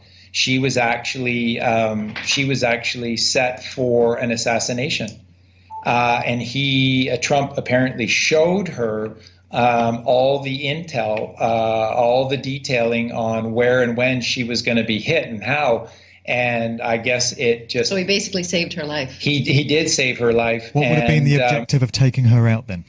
To get Boris Johnson in, somebody who was going to be strong. And you think about that, Boris Johnson... Or did they have a plan to put somebody else in? Yeah, for many, that's right. They must have had somebody else that they wanted in. And so Boris Johnson is a strong character. Now, he does appear to be strongly evil. But again, if he's playing this role, then he is a very strong character. He must be a damn good actor, because he's got me fooled. I think we should have some awards after all this. It took me a while to come around to the idea of Trump, but yeah, I can see that, but I don't see it with Boris. Yeah, and I would agree. I would agree too. It was he sure had me fooled as well.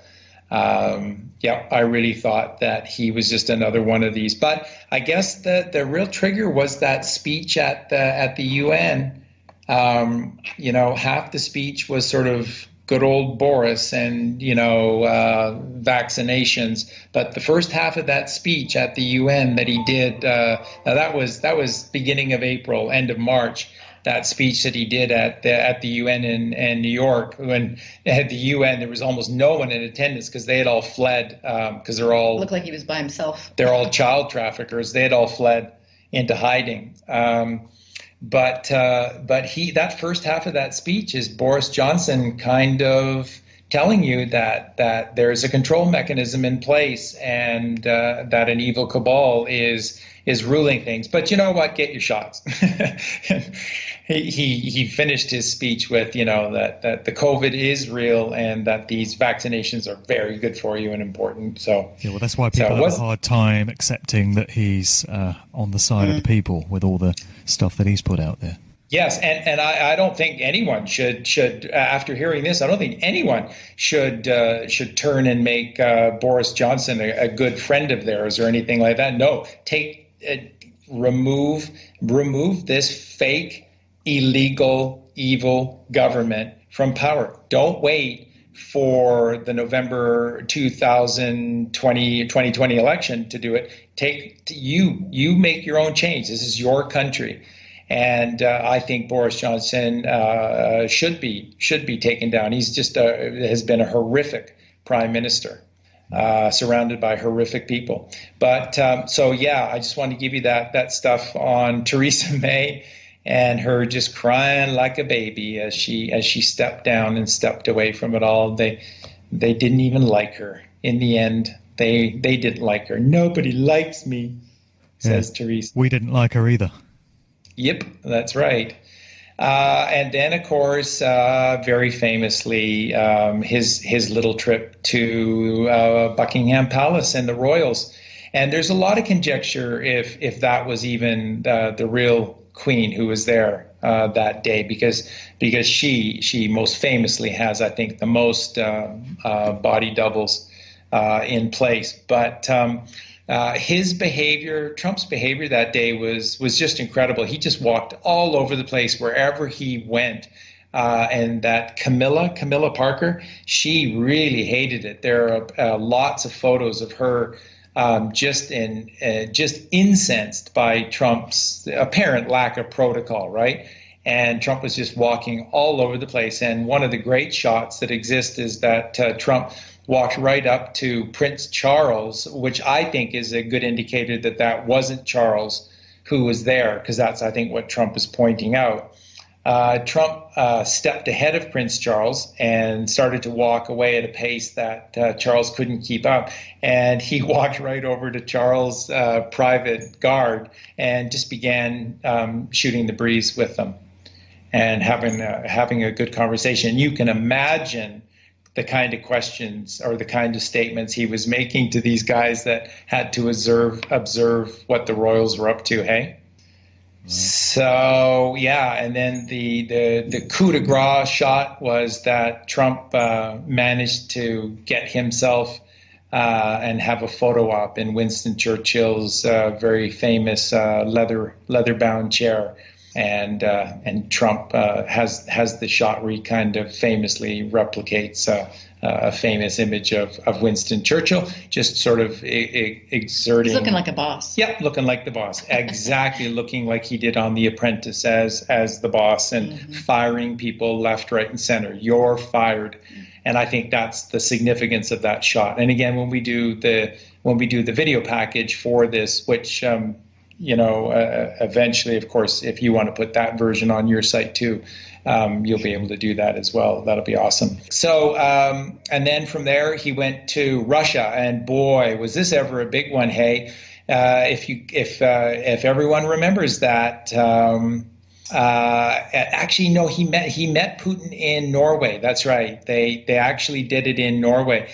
And so at this meeting between the two of them,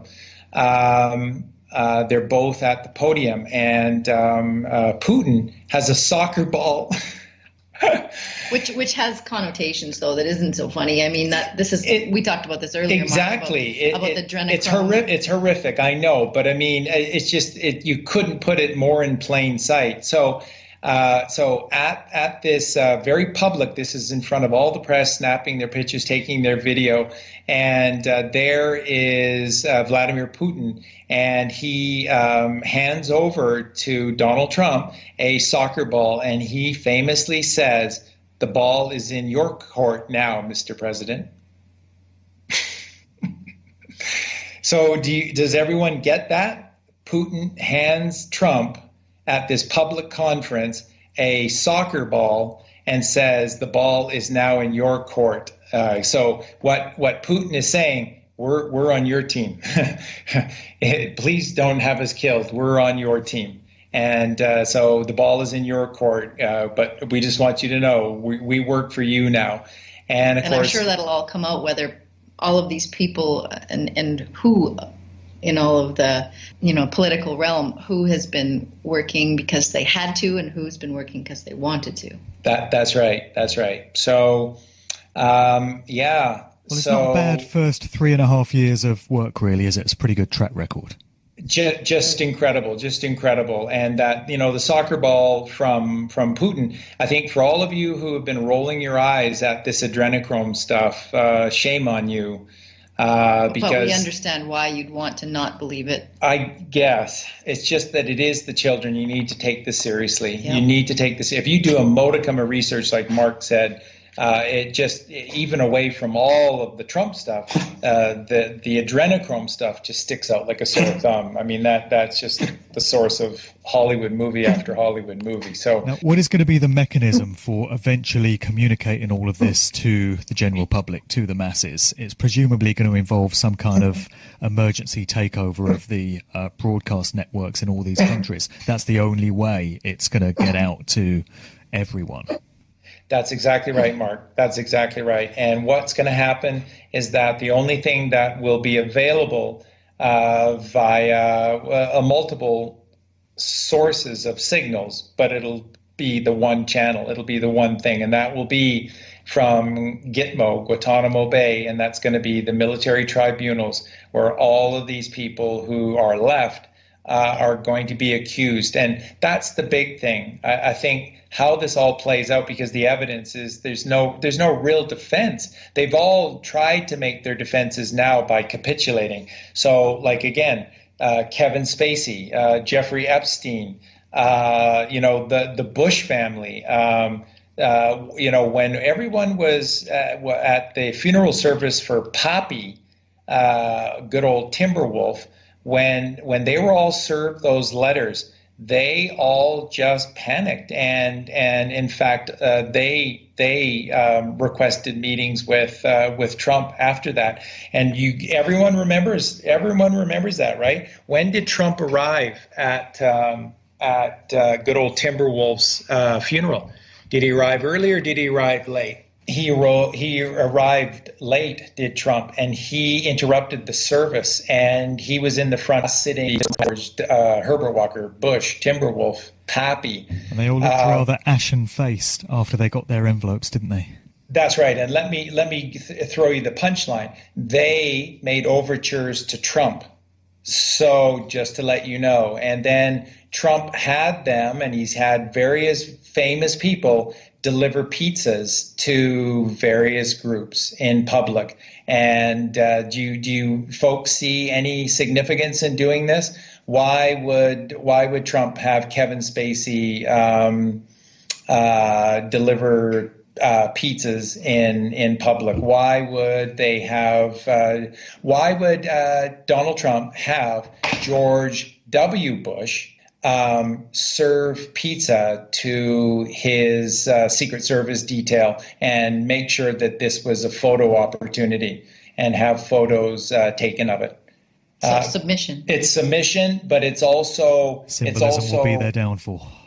Yeah, symbolism will be their downfall. The pizza, and also what the Secret Service guys had to witness, Mark. Going to be part of the it's documentary. what they had to witness as security for these evil fucks.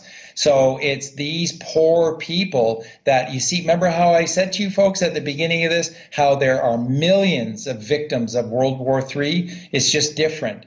And these Secret Service agents, all of those guards, Trump, he famously outpaces Prince Philip, goes over to Prince Philip's detail. What do you think he was saying to them? I love you guys. I love what you stand for. I can't imagine what you guys have had to witness and what to just know that help is coming. Just know that help is coming. I'll bet you that's exactly what Trump was saying to Charles's Royal Guard. So there are a ton of victims. There are millions and millions, and of course the number one victims are the kids. And when the numbers come forward, you're going to be sick to your stomach. So this World War III this is the worst war ever. It just doesn't seem that way. It just doesn't seem that way, but it is, folks. Nancy Pelosi. He took Nancy Pelosi down very famously. Governor Newsom of California, former Governor Jerry Brown, he took them down very, very publicly. In fact, it's after those Paradise fires in California, they were there was a video that was shot of Trump boots on the ground checking out the source of the fires and stuff. And for 3 straight minutes, both Newsom and Jerry Brown, governor and former governor, had their hands wrapped together behind them for the whole 3 minutes.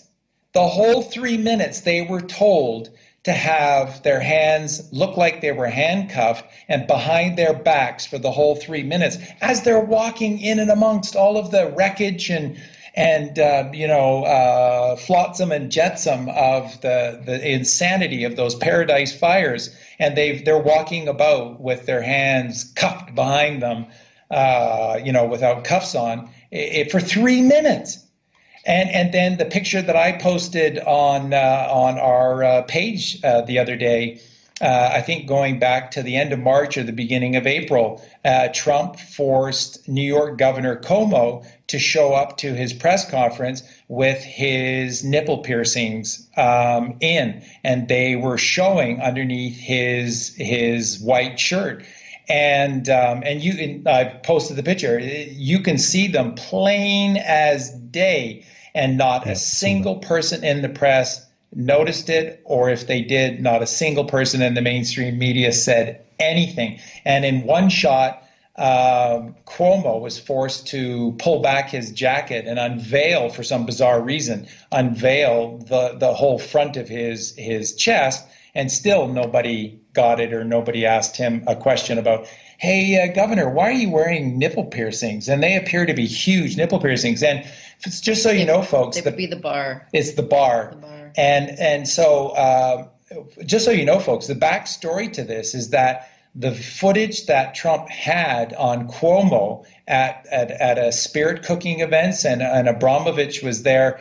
There was child murder, torture going on, and at this party, all duded up in different paint and ceremonial costume and stuff, was Governor Cuomo with these big nipple rings. And so you can see how Trump can be pretty tough here, folks.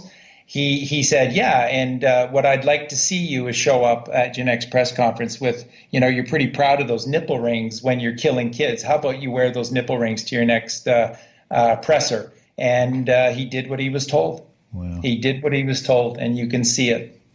I feel like I need to take a shower after this podcast. Great. Oh. Now, if the cabal knows its days are numbered, there's every chance they might try to roll out every weapon that they have in their arsenal at this stage, you would think. So they pulled the George Floyd Black Lives Matter stunt out of their toolkit.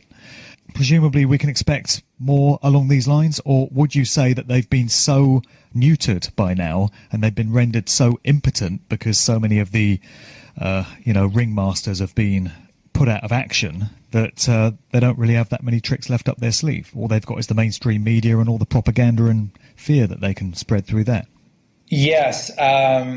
I guess my question is, do you expect more false flag stunts to be forthcoming between now and November, or do you not? Yes, think they've got, but not to the same extent, because Soros has been removed. Now, I'm not saying that I know that Soros has been murdered or not, because the Soros trial publicly would be exactly what they want.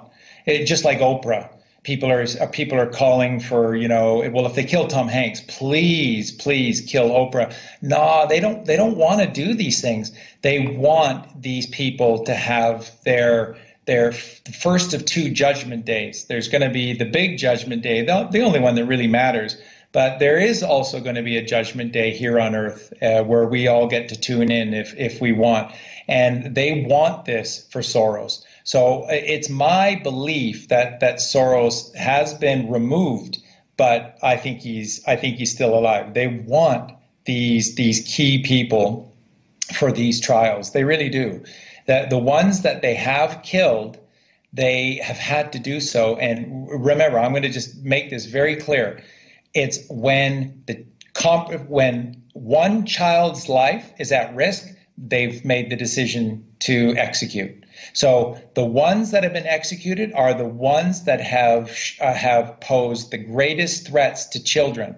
And that's why Tom Hanks has been taken out. And we're told Rita Wilson as well. I have no idea whether that's true or not, but she might as well be. Do you see those pictures of Rita Wilson in her last days, or the last photos that exist of her? Yike. Missing your adrenochrome much? Yike. You posted a picture that Tom Hanks had taken in Australia of some Vegemite spread on some toast. And there appears to be an image carved into the Vegemite on the toast. Very bizarre story, but again, more symbolism. It is, and also most people didn't get the symbolism of the glass of water tilted up on the side of the plate, but the water was level. So people are going, see, it's a mistake, it's an error, it's all Photoshop, this isn't real and stuff. No, he's on this is Australia, and he's been taken into custody by the U.S. Marines. And the Marines are the ones that have been going ship to shore all around the world. The Marines have been doing all of the international arrests. And so he was on, I guarantee it, he was on a U.S. naval ship that was populated by the Marines. And he knew that he was going to be, for me, I take all of that he was going to be executed that day. That was his last. That's his last message and stuff. Other than, of course, hosting Saturday Night Live from hell, I guess. But it was supposed to be a hanged man, right? The image. That's right. I took another image and then highlighted so that people could see it a little bit better.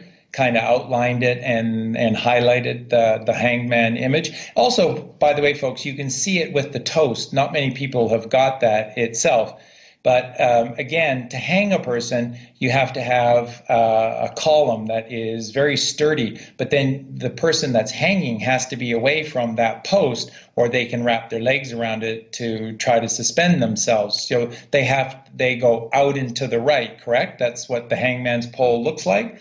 Well, that's how, if you look at his breakfast toast, just while you were listening, go back and just check it, and then look at Tom Hanks' toast, and the second piece of toast is up and to the right, and that is the hangman's post with the noose, and he took a bite out of the noose.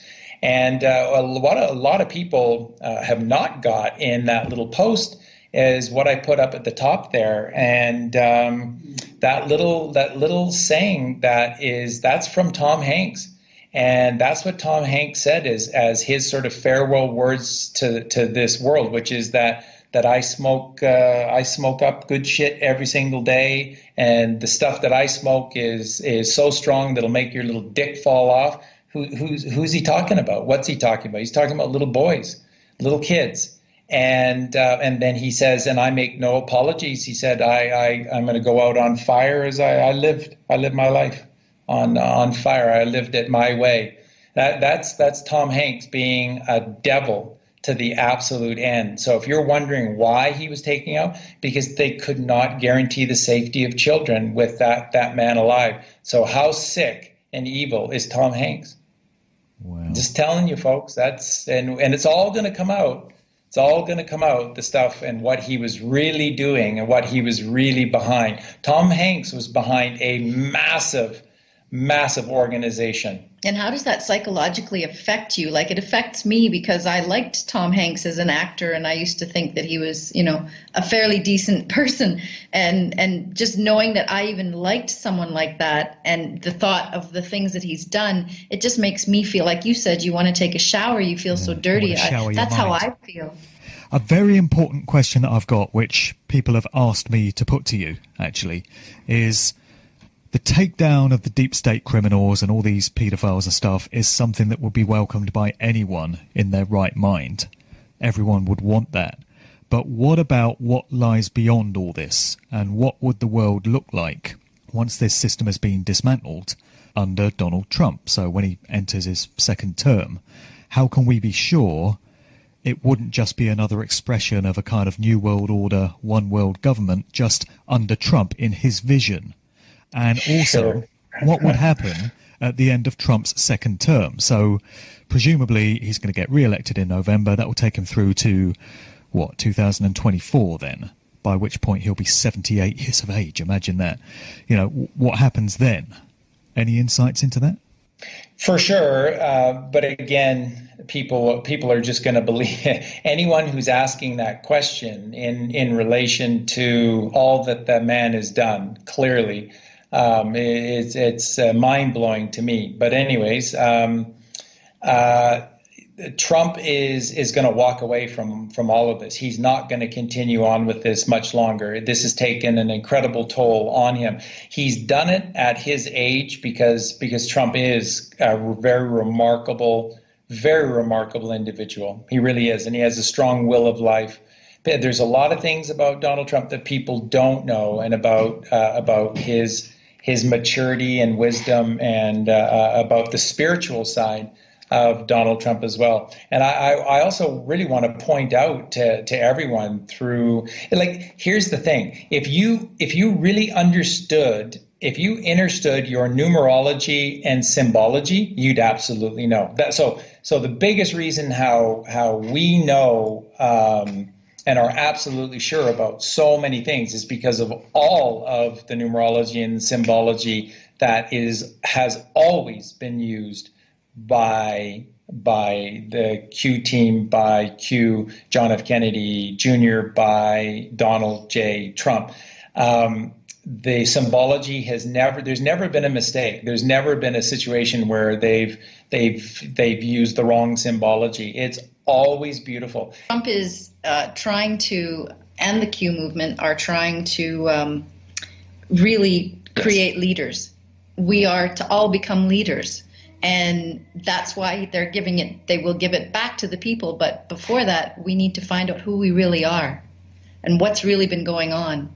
And I would suggest that that's what the Great Awakening is, and that's what all this is about, and that's why we're doing what we do, and that's why you do what you do, Mark. We're not trying to create followers. This isn't about creating money for ourselves. I mean, those are all bonuses that we can get, resources out of it. But it's about creating a mindset for people to go and discover their own truths. There's a truth out there that we need to discover. It's been hidden from us. And when we realize all of that, we will be the people that we need to be. And we can then run our own communities, our own world. We don't need those politicians. We don't need those authorities. We'll not let ourselves get into this predicament again where we give our power away. And so what do we have to prove that Trump is going to do this? Well, I think we've laid out a lot of who Trump is and what he's about. And we have to have faith at some point, and we have to grow up, and we have to become responsible for our own lives, and we have to become responsible for our families and our own actions. And so when that happens, we will be the regenerated person that can do all of those wonderful things and share in this incredible world that they're saying, we've taken the evil, now what are you going to do? And if this does turn out to be just another social engineering psyop, it will be just about the cruelest psyop ever played on the public psyche, one of false hope. It would be, but I know it's not. Yeah. And again, that's not just a hope statement. If you know your symbology, if you know your numerology, you know all of this is real, and they're just constantly coding. That's the beautiful thing. If you take all of this seriously, like the QAnons do. This is amazing stuff because they know their symbol. And this is all godly, ancient, spiritual, godly symbology and numerology. It's beautiful, and that's what they use all the time. Trump is constantly making references out of the Bible to the highest, beautifulest things. And when Trump talks about religion or his spiritual nature, or when John F. Kennedy Jr. does, they're always God. It's God, God, God, God, God, God. When you listen to a literalist Christian, it's Jesus is God. Jesus is my Lord. Jesus Christ is my Savior, and don't tell me anything else or I'll, Right. So the ultimate power is God, and why would we not go straight to God? And that's part of the ruse of religion is they've become the intermediaries between you and God. By taking the chrism oil and personifying it into a fleshy, three-dimensional, almost Swiss-looking, handsome gentleman that just, was wandering around the Holy Land with his friends 2,000 years ago. It's a horrible, it's a horrible subterfuge. It is, and again, so we need to find our power. Yeah, it's all going to come out. It's all going to come out. So as we record this, we're a few days away, well, a couple of weeks away from the 4th of July. Big things on the cards? Yes. Well, that's always been the plan, and they have removed, and now that this is the other thing that gives me hope that they'll continue. What we're talking about, of course, is the resurrection of George from the pages of George magazine, who will make a timely reappearance with a full moon over Mount Rushmore. Platform 2020. Platform 2020 with a full moon over Mount Rushmore. And, like Mark knows, the full moon, the fullest of the moon is July 5th, but July 4th is a very powerful full moon over Mount Rushmore. And Donald Trump has announced that he's going to be there on July 4th Big celebration at Mount Rushmore. Why? I don't know. Why would he be there? That's weird. And it just happens to be on a magazine cover from February of 1997 for a magazine owned by his best friend in the world, which was John F. Kennedy Jr. And look, folks, at the end of the day, I can speak to this because I just don't know why, but from a very young age, I have been powerfully connected to, and it's not fair to say the Kennedys. I've been very powerfully connected to John Fitzgerald Kennedy and Robert Fitzgerald Kennedy, RFK, JFK and RFK. I've been powerfully connected, so much so that when I was 5 years of age, I left preschool or kindergarten, and I walked home all on my own. I apparently had never done that before, and when my mom went to pick me up from school, I wasn't there. Nobody knew where I was. Mom went back home on a chance, and she found me downstairs in the basement. I was watching the funeral train that took RFK's coffin draped in the American flag on a train back across the United States.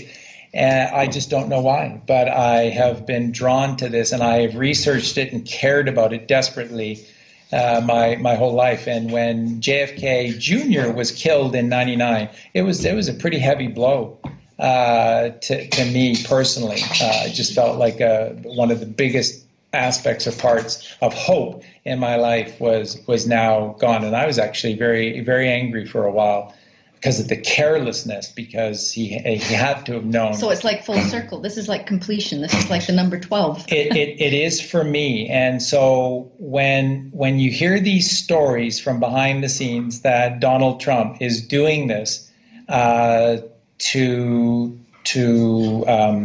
aid in the completion of his favorite president, which was John F. Kennedy, and to help the dream of the president's son, who went to such an extent that he faked his death and went underground for 21 years to put together the master plan that would take down this world. And what did John Kennedy say in the very pages of his own magazine, very publicly?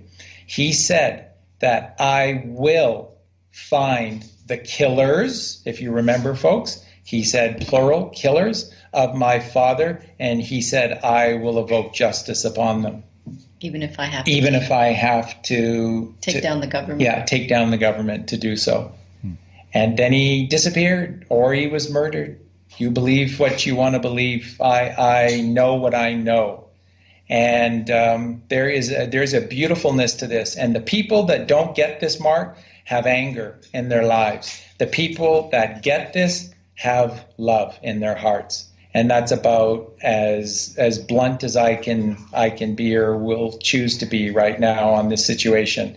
Those that are not getting this and are worried that suddenly this angelic creation in Donald Trump, who's doing this because he needs this, like he needs a hole in the head, is somehow evil and is now going to just turn this into a dictatorship and stuff. These people lack lack love. They lack balance in their minds. And that's why we teach meditation. That's why we teach Qigong. That's why we teach Tai Chi. It's why we teach breathing, diet. All of these things are going to be so important as we move forward in the year 2021. Healing is what is going to come next. And you asked earlier, so what's this all going to look like and how is this all going to play out? I think society is going to be very slow to get back to work.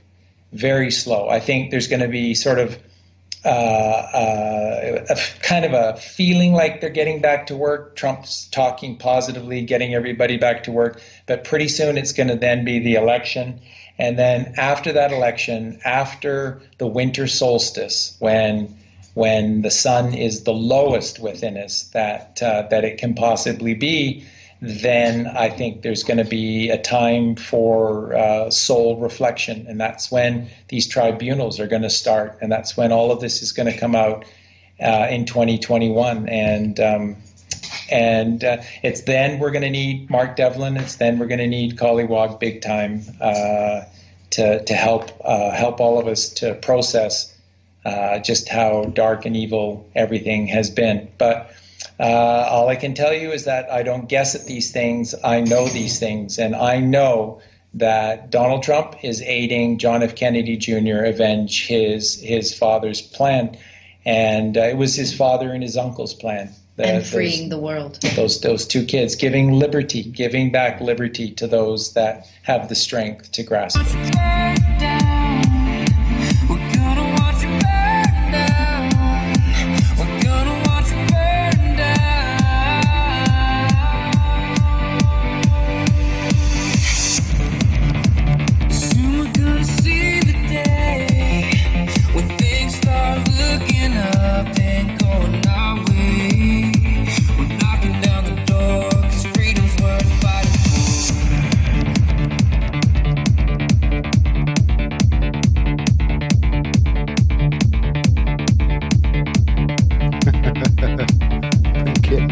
By my dogs. Well, did you guys enjoy the show? It's a good little movie there. The Plan. Peace in your life. You can have peace in your life. You just gotta understand where we are in the plan and sit back and worry about your life. But, there's still aspects of it that affect us on some level every single day, and we still watch and wait for that stuff to change. So, my lovely friends, that is all I've got for you tonight on this Tuesday night. It's been a good day, beautiful weather. Hope you guys got outside today and enjoyed it like I did. My dogs mauled me outside too, covered in dirt, and I think I need a shower.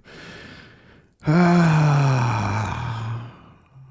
luckily the swelling in my feet went down, so that's good. But yeah, I'll be back on tomorrow, and we'll see what's going on in the world then. Look at all the news updates and watch some more cool stuff like we did today. Yeah, it was a pretty good one. I think we might have watched that once way back, but I wasn't sure. So it's good to revisit this stuff anyway, because forget all this stuff. Reminded of stuff every day. Been learning a lot, though. The video with Elon Musk talking about the Kardashians, that was a lot. And what Juan O'Savin had to say about Elon Musk the other night was a lot. And the stuff about Bitcoin and DARPA, and it's a lot. But it sounds like it's all going to change. Don't forget that thing we saw at the beginning of the show, the letter from Ivanka Trump saying by June we'd be living in a different environment. What do you guys think? We could live with that, huh? We could definitely live with that. So All right, my friends, have a good night, and God bless you for being here today. If you're here, God wanted you here. He wanted you to learn something here. Everything you do, every move you make, it's for a reason. Remember that. You're another piece of the puzzle. I will see you tomorrow, my friends. Much love. God bless. Stay out of trouble. I know you will. Here's your daily reminder that people suck and you're going to get pissed off today. Don't cuss nobody out, don't fist fight, and don't go to jail. You got this. Good luck.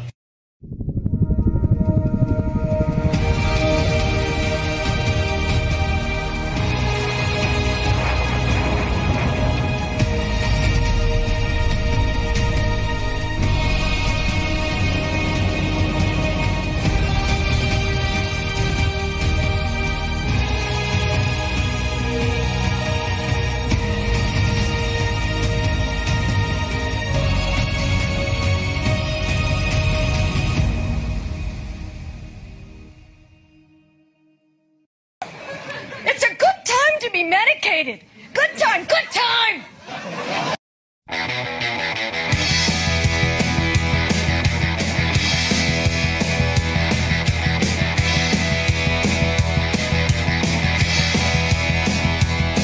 It was a beautiful day. The sun beat down. I had the radio on. I was driving. Trees went by. Me and Del were singing Little Runaway. I was flying. Yeah, running down a dream that never would come to me. Working on a mystery, going wherever it leads. Running down a dream.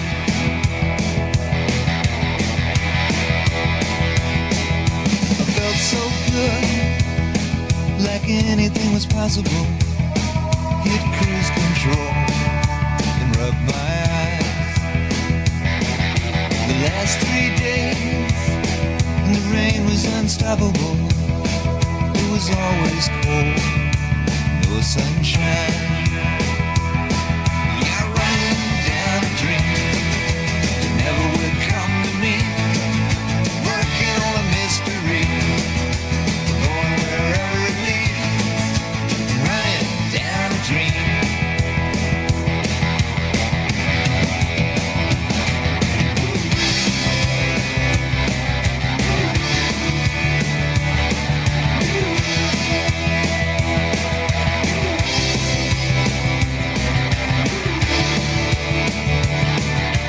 I rolled on, the sky grew dark.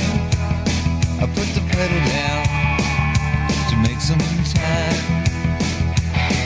There's something good waiting down this road. I'm picking up whatever is mine. I'm running down a dream that never would come to me. Working on a mystery, going wherever it leads. Running down a dream. Yeah, I'm running down a dream that never would come to me. Working on a mystery, going wherever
believe in governance. We want to keep government open. A shutdown is very serious. There are real consequences when the government shuts down.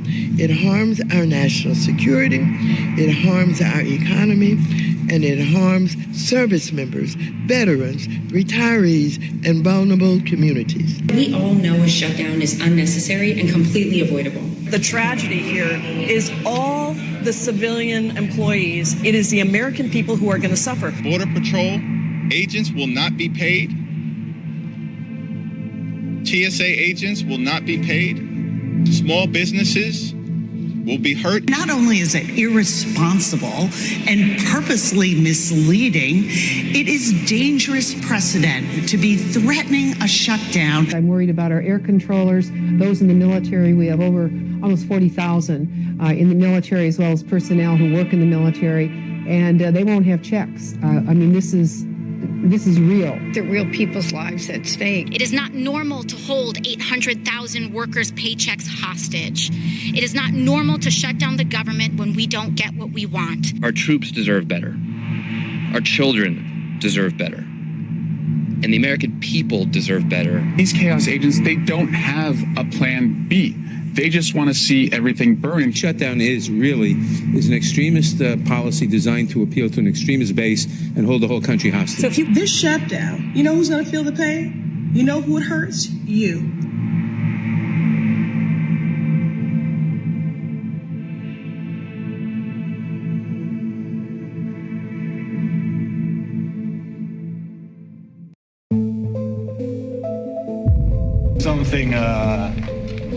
Something special.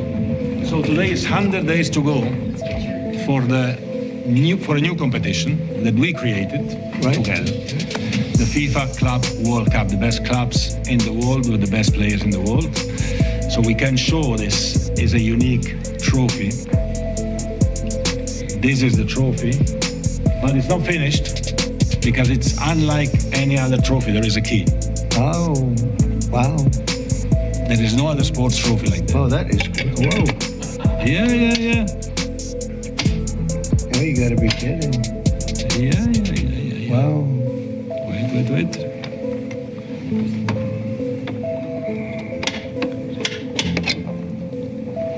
Wow. That's one I understand. And that's the trophy. That is something, huh? We gotta win now. Mr. President. This is a good one. That's beautiful. Inter Miami and Seattle Sounders play. Never seen this anything trophy. like that. It is it's a trophy of the future. Yeah. It represents the past, the future, everything, the present. And this will be at the White House for a little while. Yes. So if anybody needs a picture or anything, you can take it. But this is. If you like it, Mr. President, it can stay here just on the 13th of July. You should take it with me. Let's leave it here. To the stadium to give it to the winners. They can take a picture, then we bring it back here after the picture. Let's do that. We'll leave it here. We'll have it in the White House quite a bit. Excellent. It travels a little bit also, but I appreciate it. That's good. And I know this can definitely stay, right? Anyway, thank you, Johnny, very much. Thank you so much. Congratulations. Thank you. Initiate drop sequence.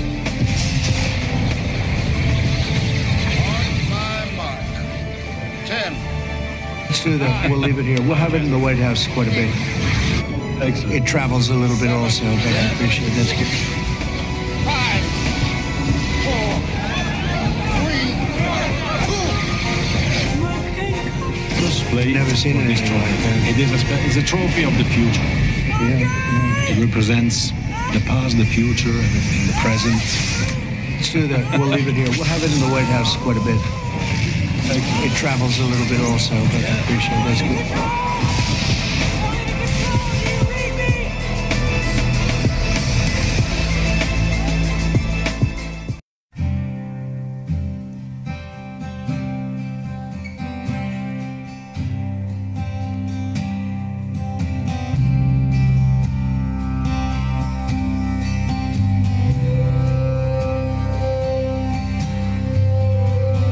Treated you like a rusty blade, a throwaway from an open grave. Cut you loose from a chain gang, let you go.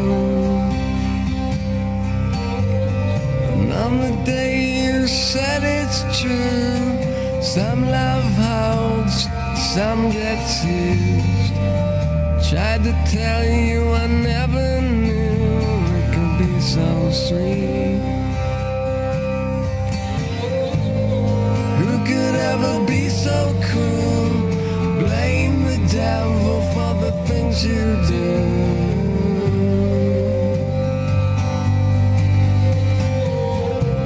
It's such a selfish way to lose, the way you lose these wasted blues, these wasted blues.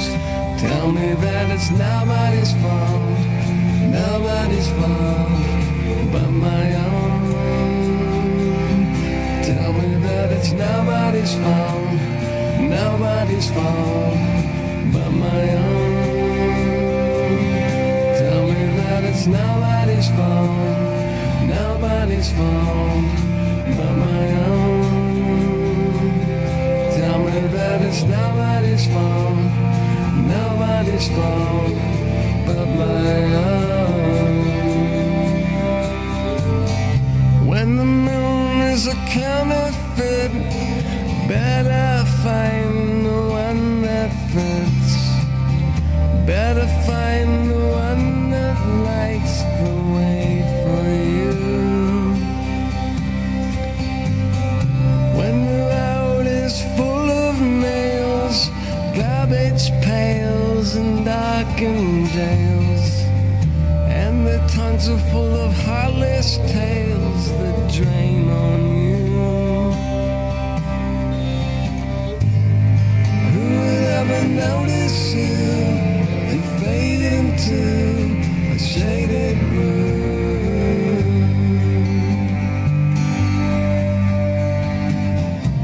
It's such a selfish way to lose, the way you lose these wasted blues, these wasted blues. Tell me that it's nobody's fault, nobody's fault but my own. Tell me that it's nobody's fault, nobody's fault but my own. Tell me that it's nobody's fault, nobody's fault but my own. Tell me that it's nobody's fault, nobody's fault but my own.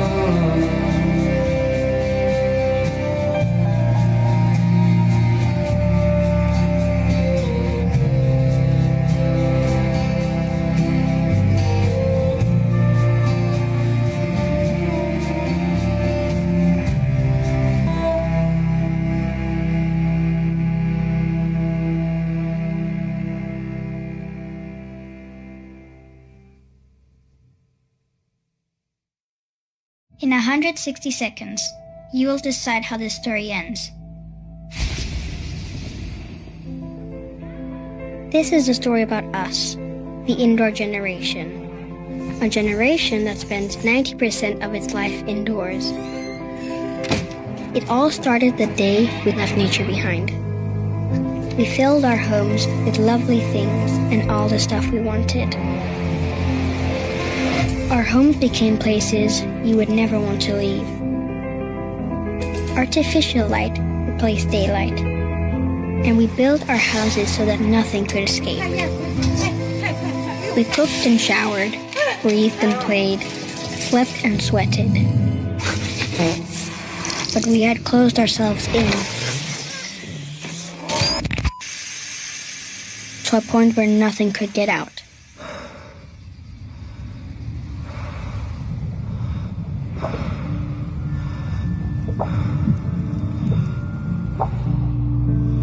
So when the air turned bad inside, we tried fixing it with chemicals.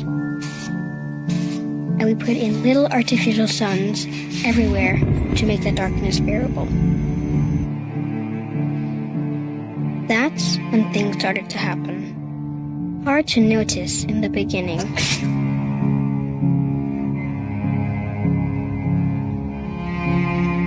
Some needed help to sleep, to breathe, to not itch.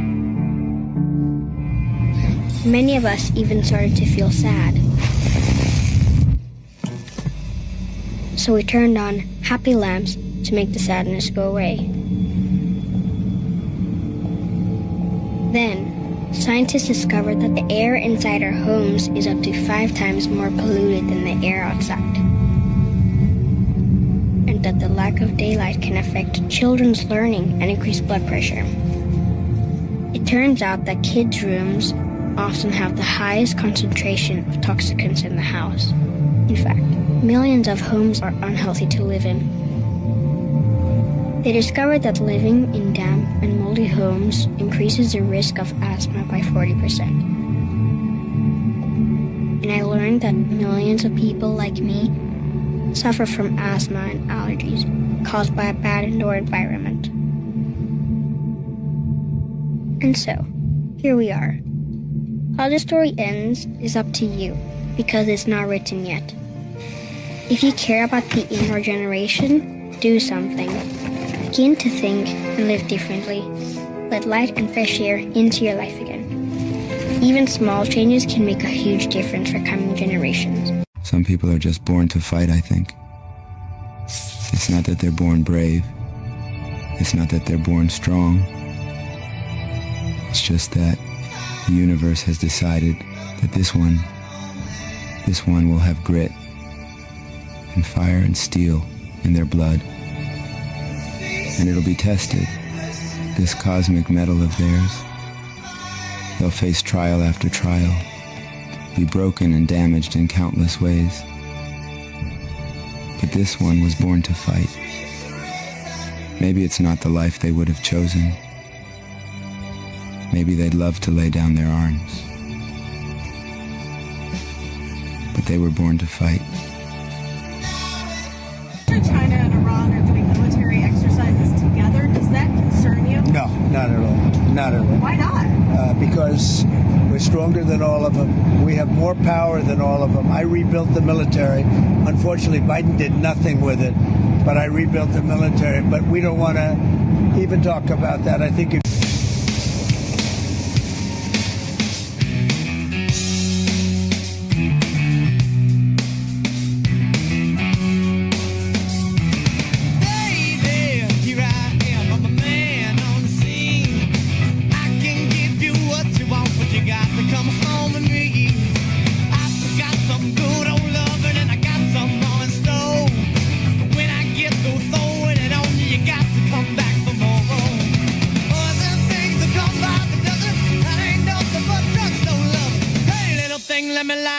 Cause the mama, I'm sure all the hand and I just around.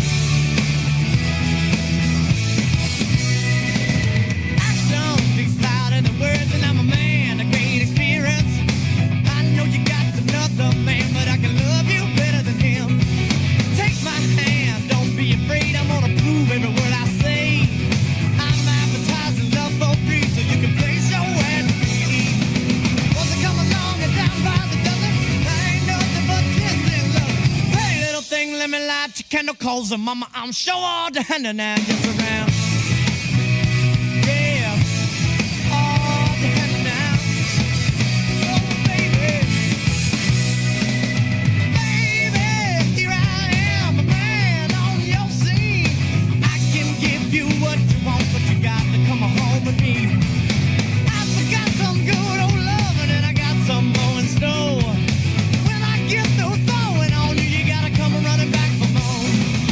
Once I run along and down by the dozen, I ain't nothing but drugstore love. Hey, little thing, let me light your candle, cause the mama, I'm sure all the hand and I just around. Hard, hard to handle now. Oh yeah, yeah, yeah.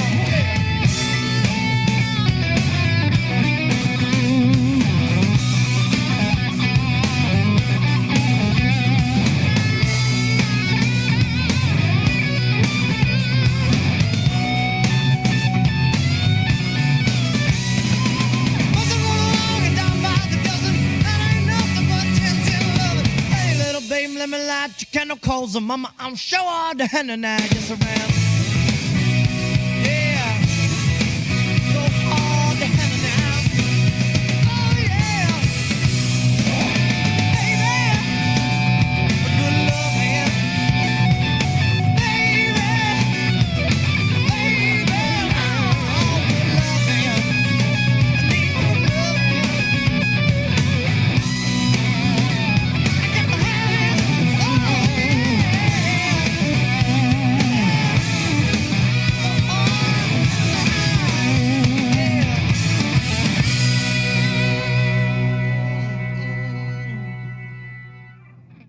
gives you a business idea, he's not looking at your bank balance. He's looking at your belief. The same God who gave you the vision will send the clients, the resources, and the opportunities.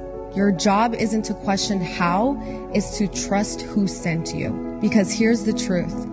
God doesn't plant ideas without provision. If he put it in your heart, he's already made a way.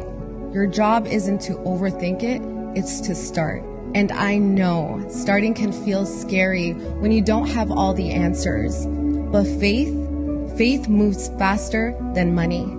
The resources don't show up first, the decision does. When you move, everything else aligns. You're not meant to do this alone. The right people, the right opportunities, they are already on their way to you. But they can't meet you where you haven't moved. So if you've been waiting for the money, the sign, or the right time, this is it. Move in faith and watch how God handles the rest. You are going to make it. You are going to make it, and when you do, you are going to be so thankful that you didn't give up. You are going to go further than you ever thought possible. You are going to make your family so proud. You are going to be able to set your family up in that house. You are going to be able to do it. You are going to step into that thing that you've been avoiding. You are going to take the step in the direction of success. You are going to do it.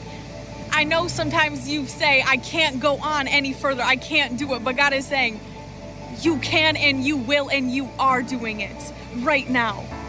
Like right now, you are doing it. You are capable of doing so much more than you even thought possible. You have only scratched the surface with what is in you. You are going to show up and share your gifts. You are going to be seen. You are going to get your recognition. This is the promise that is spoken on your life. It is only up to you to believe it. God has given you wings. It is only up to you to believe that you have them. It is only up to you to have faith that you can use them, that you can fly exceedingly and abundantly higher than you've ever been before, that you can do things that no one else has done before, that your family has not done before. And you are already doing it. The world is yours. Oh my goodness. You are going to do such great things in this world. I just feel the Holy Spirit say, like, you are so special and you are so capable and you are going to do it. And I'm proud of you. If you don't want me to pray for you, keep scrolling. Heavenly Father, I speak victory, life, healing, and abundance over this person. Cancel every plan and assignment the devil has for them. Take everything the devil meant for evil and turn it around for their good. Turn every obstacle into an opportunity. Turn every breaking point into a breakthrough. Jesus, the same way you turned water into wine, I pray you turn their anxiety into peace, their sadness into joy, their fear into faith, their what-ifs into even-ifs, their mess into their message, their test into their testimony. I pray you heal any pain this person has been dealing with. Take away their anxiety, depression, and burdens they've been carrying. Replace their negative thoughts with positive thoughts and give them the love, comfort, fulfillment, and satisfaction they've been looking for their entire life. In Jesus' name I pray. Amen.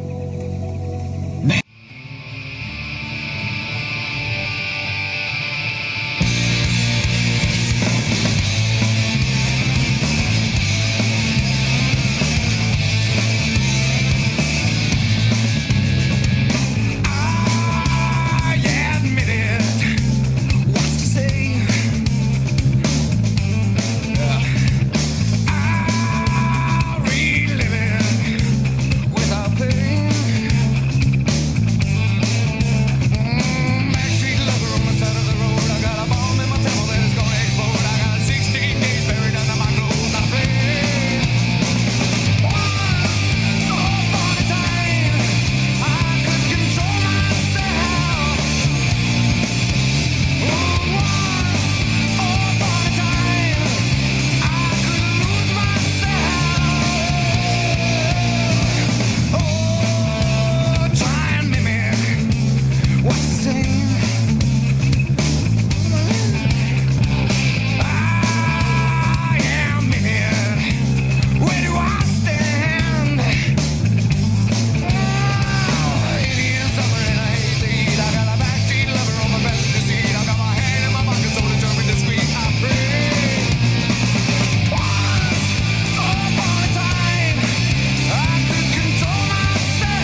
Sometimes I feel like I am drunk behind the wheel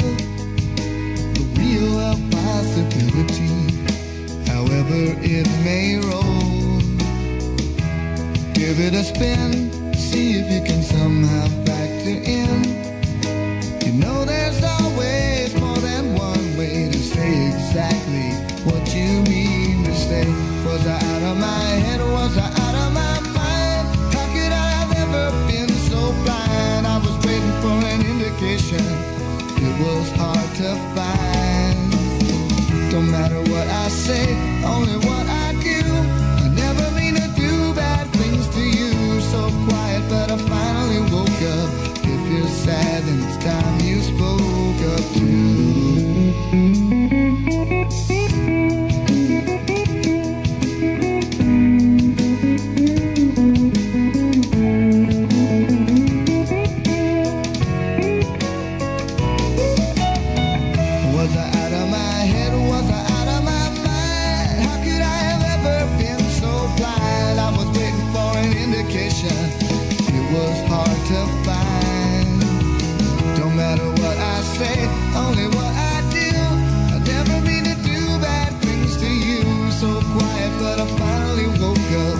You're sad and it's time you spoke up too.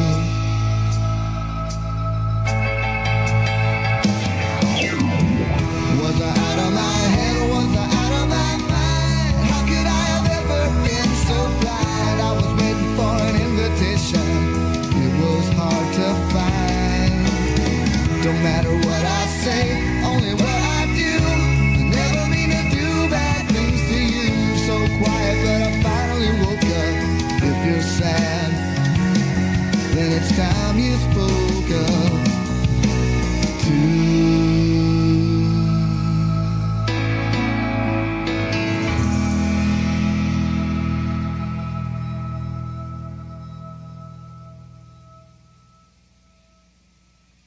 You there, soldier of God. I've been asked to remind you that the enemy roams around like a lion, looking for a soul to devour. Do not let it be you. So while you sleep, he plots. While you laugh, he schemes. So put on your helmet of salvation. Put on your breastplate of righteousness. Put on that belt of truth. Make sure those shoes of peace are tight. Don your shield. You will need it for when the enemy throws his fiery darts at you. And most importantly, make sure your sword is sharp. The word of God is the only tool we have to fight this enemy. So know it, be well trained in it, and do not be afraid. For God did not give us a spirit of fear. And remember that if God goes before us and is with us, who, dare I say, can stand against us? 2024 is the final battle. If they went after Trump, and if they can get Trump, it means they can get you, they can get me, they can get all of us. He is standing in the way, and that can sound like a campaign slogan, but it's very true. Now we're approaching the most important battle of our lives. Now, for the very first time in American history, a sitting president's DOJ has indicted his top political rival ahead of a presidential campaign. When they indicted me for nothing, I said, now the gloves are off. Now we have to say if I can see the truth.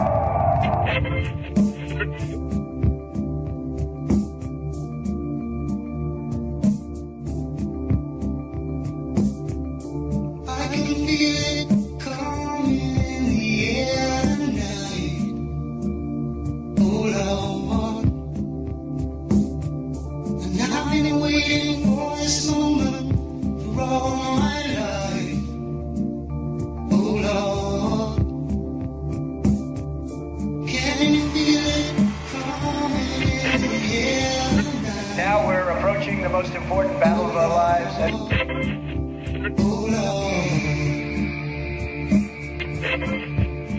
If you fuck around with us, if you do something bad to us, we are going to do things to you that have never been done before. You told me you were drowning. I would not lend a hand. I've seen your face before, my friend, but I don't know if you know who I am. Well,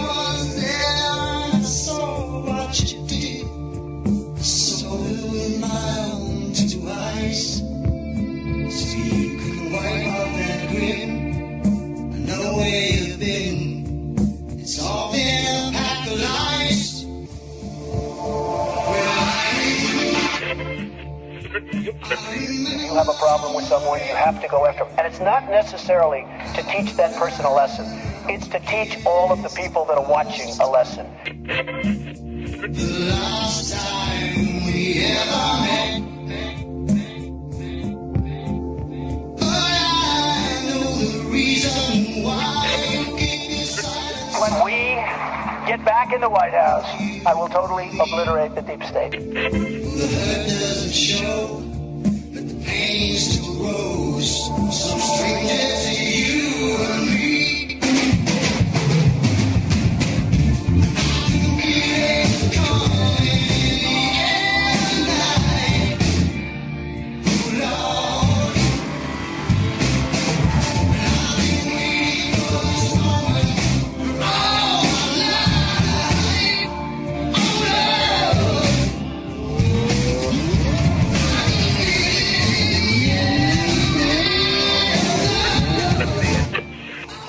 Power. I don't really want to have peace with these people who did this to us and are continuing to do this to us.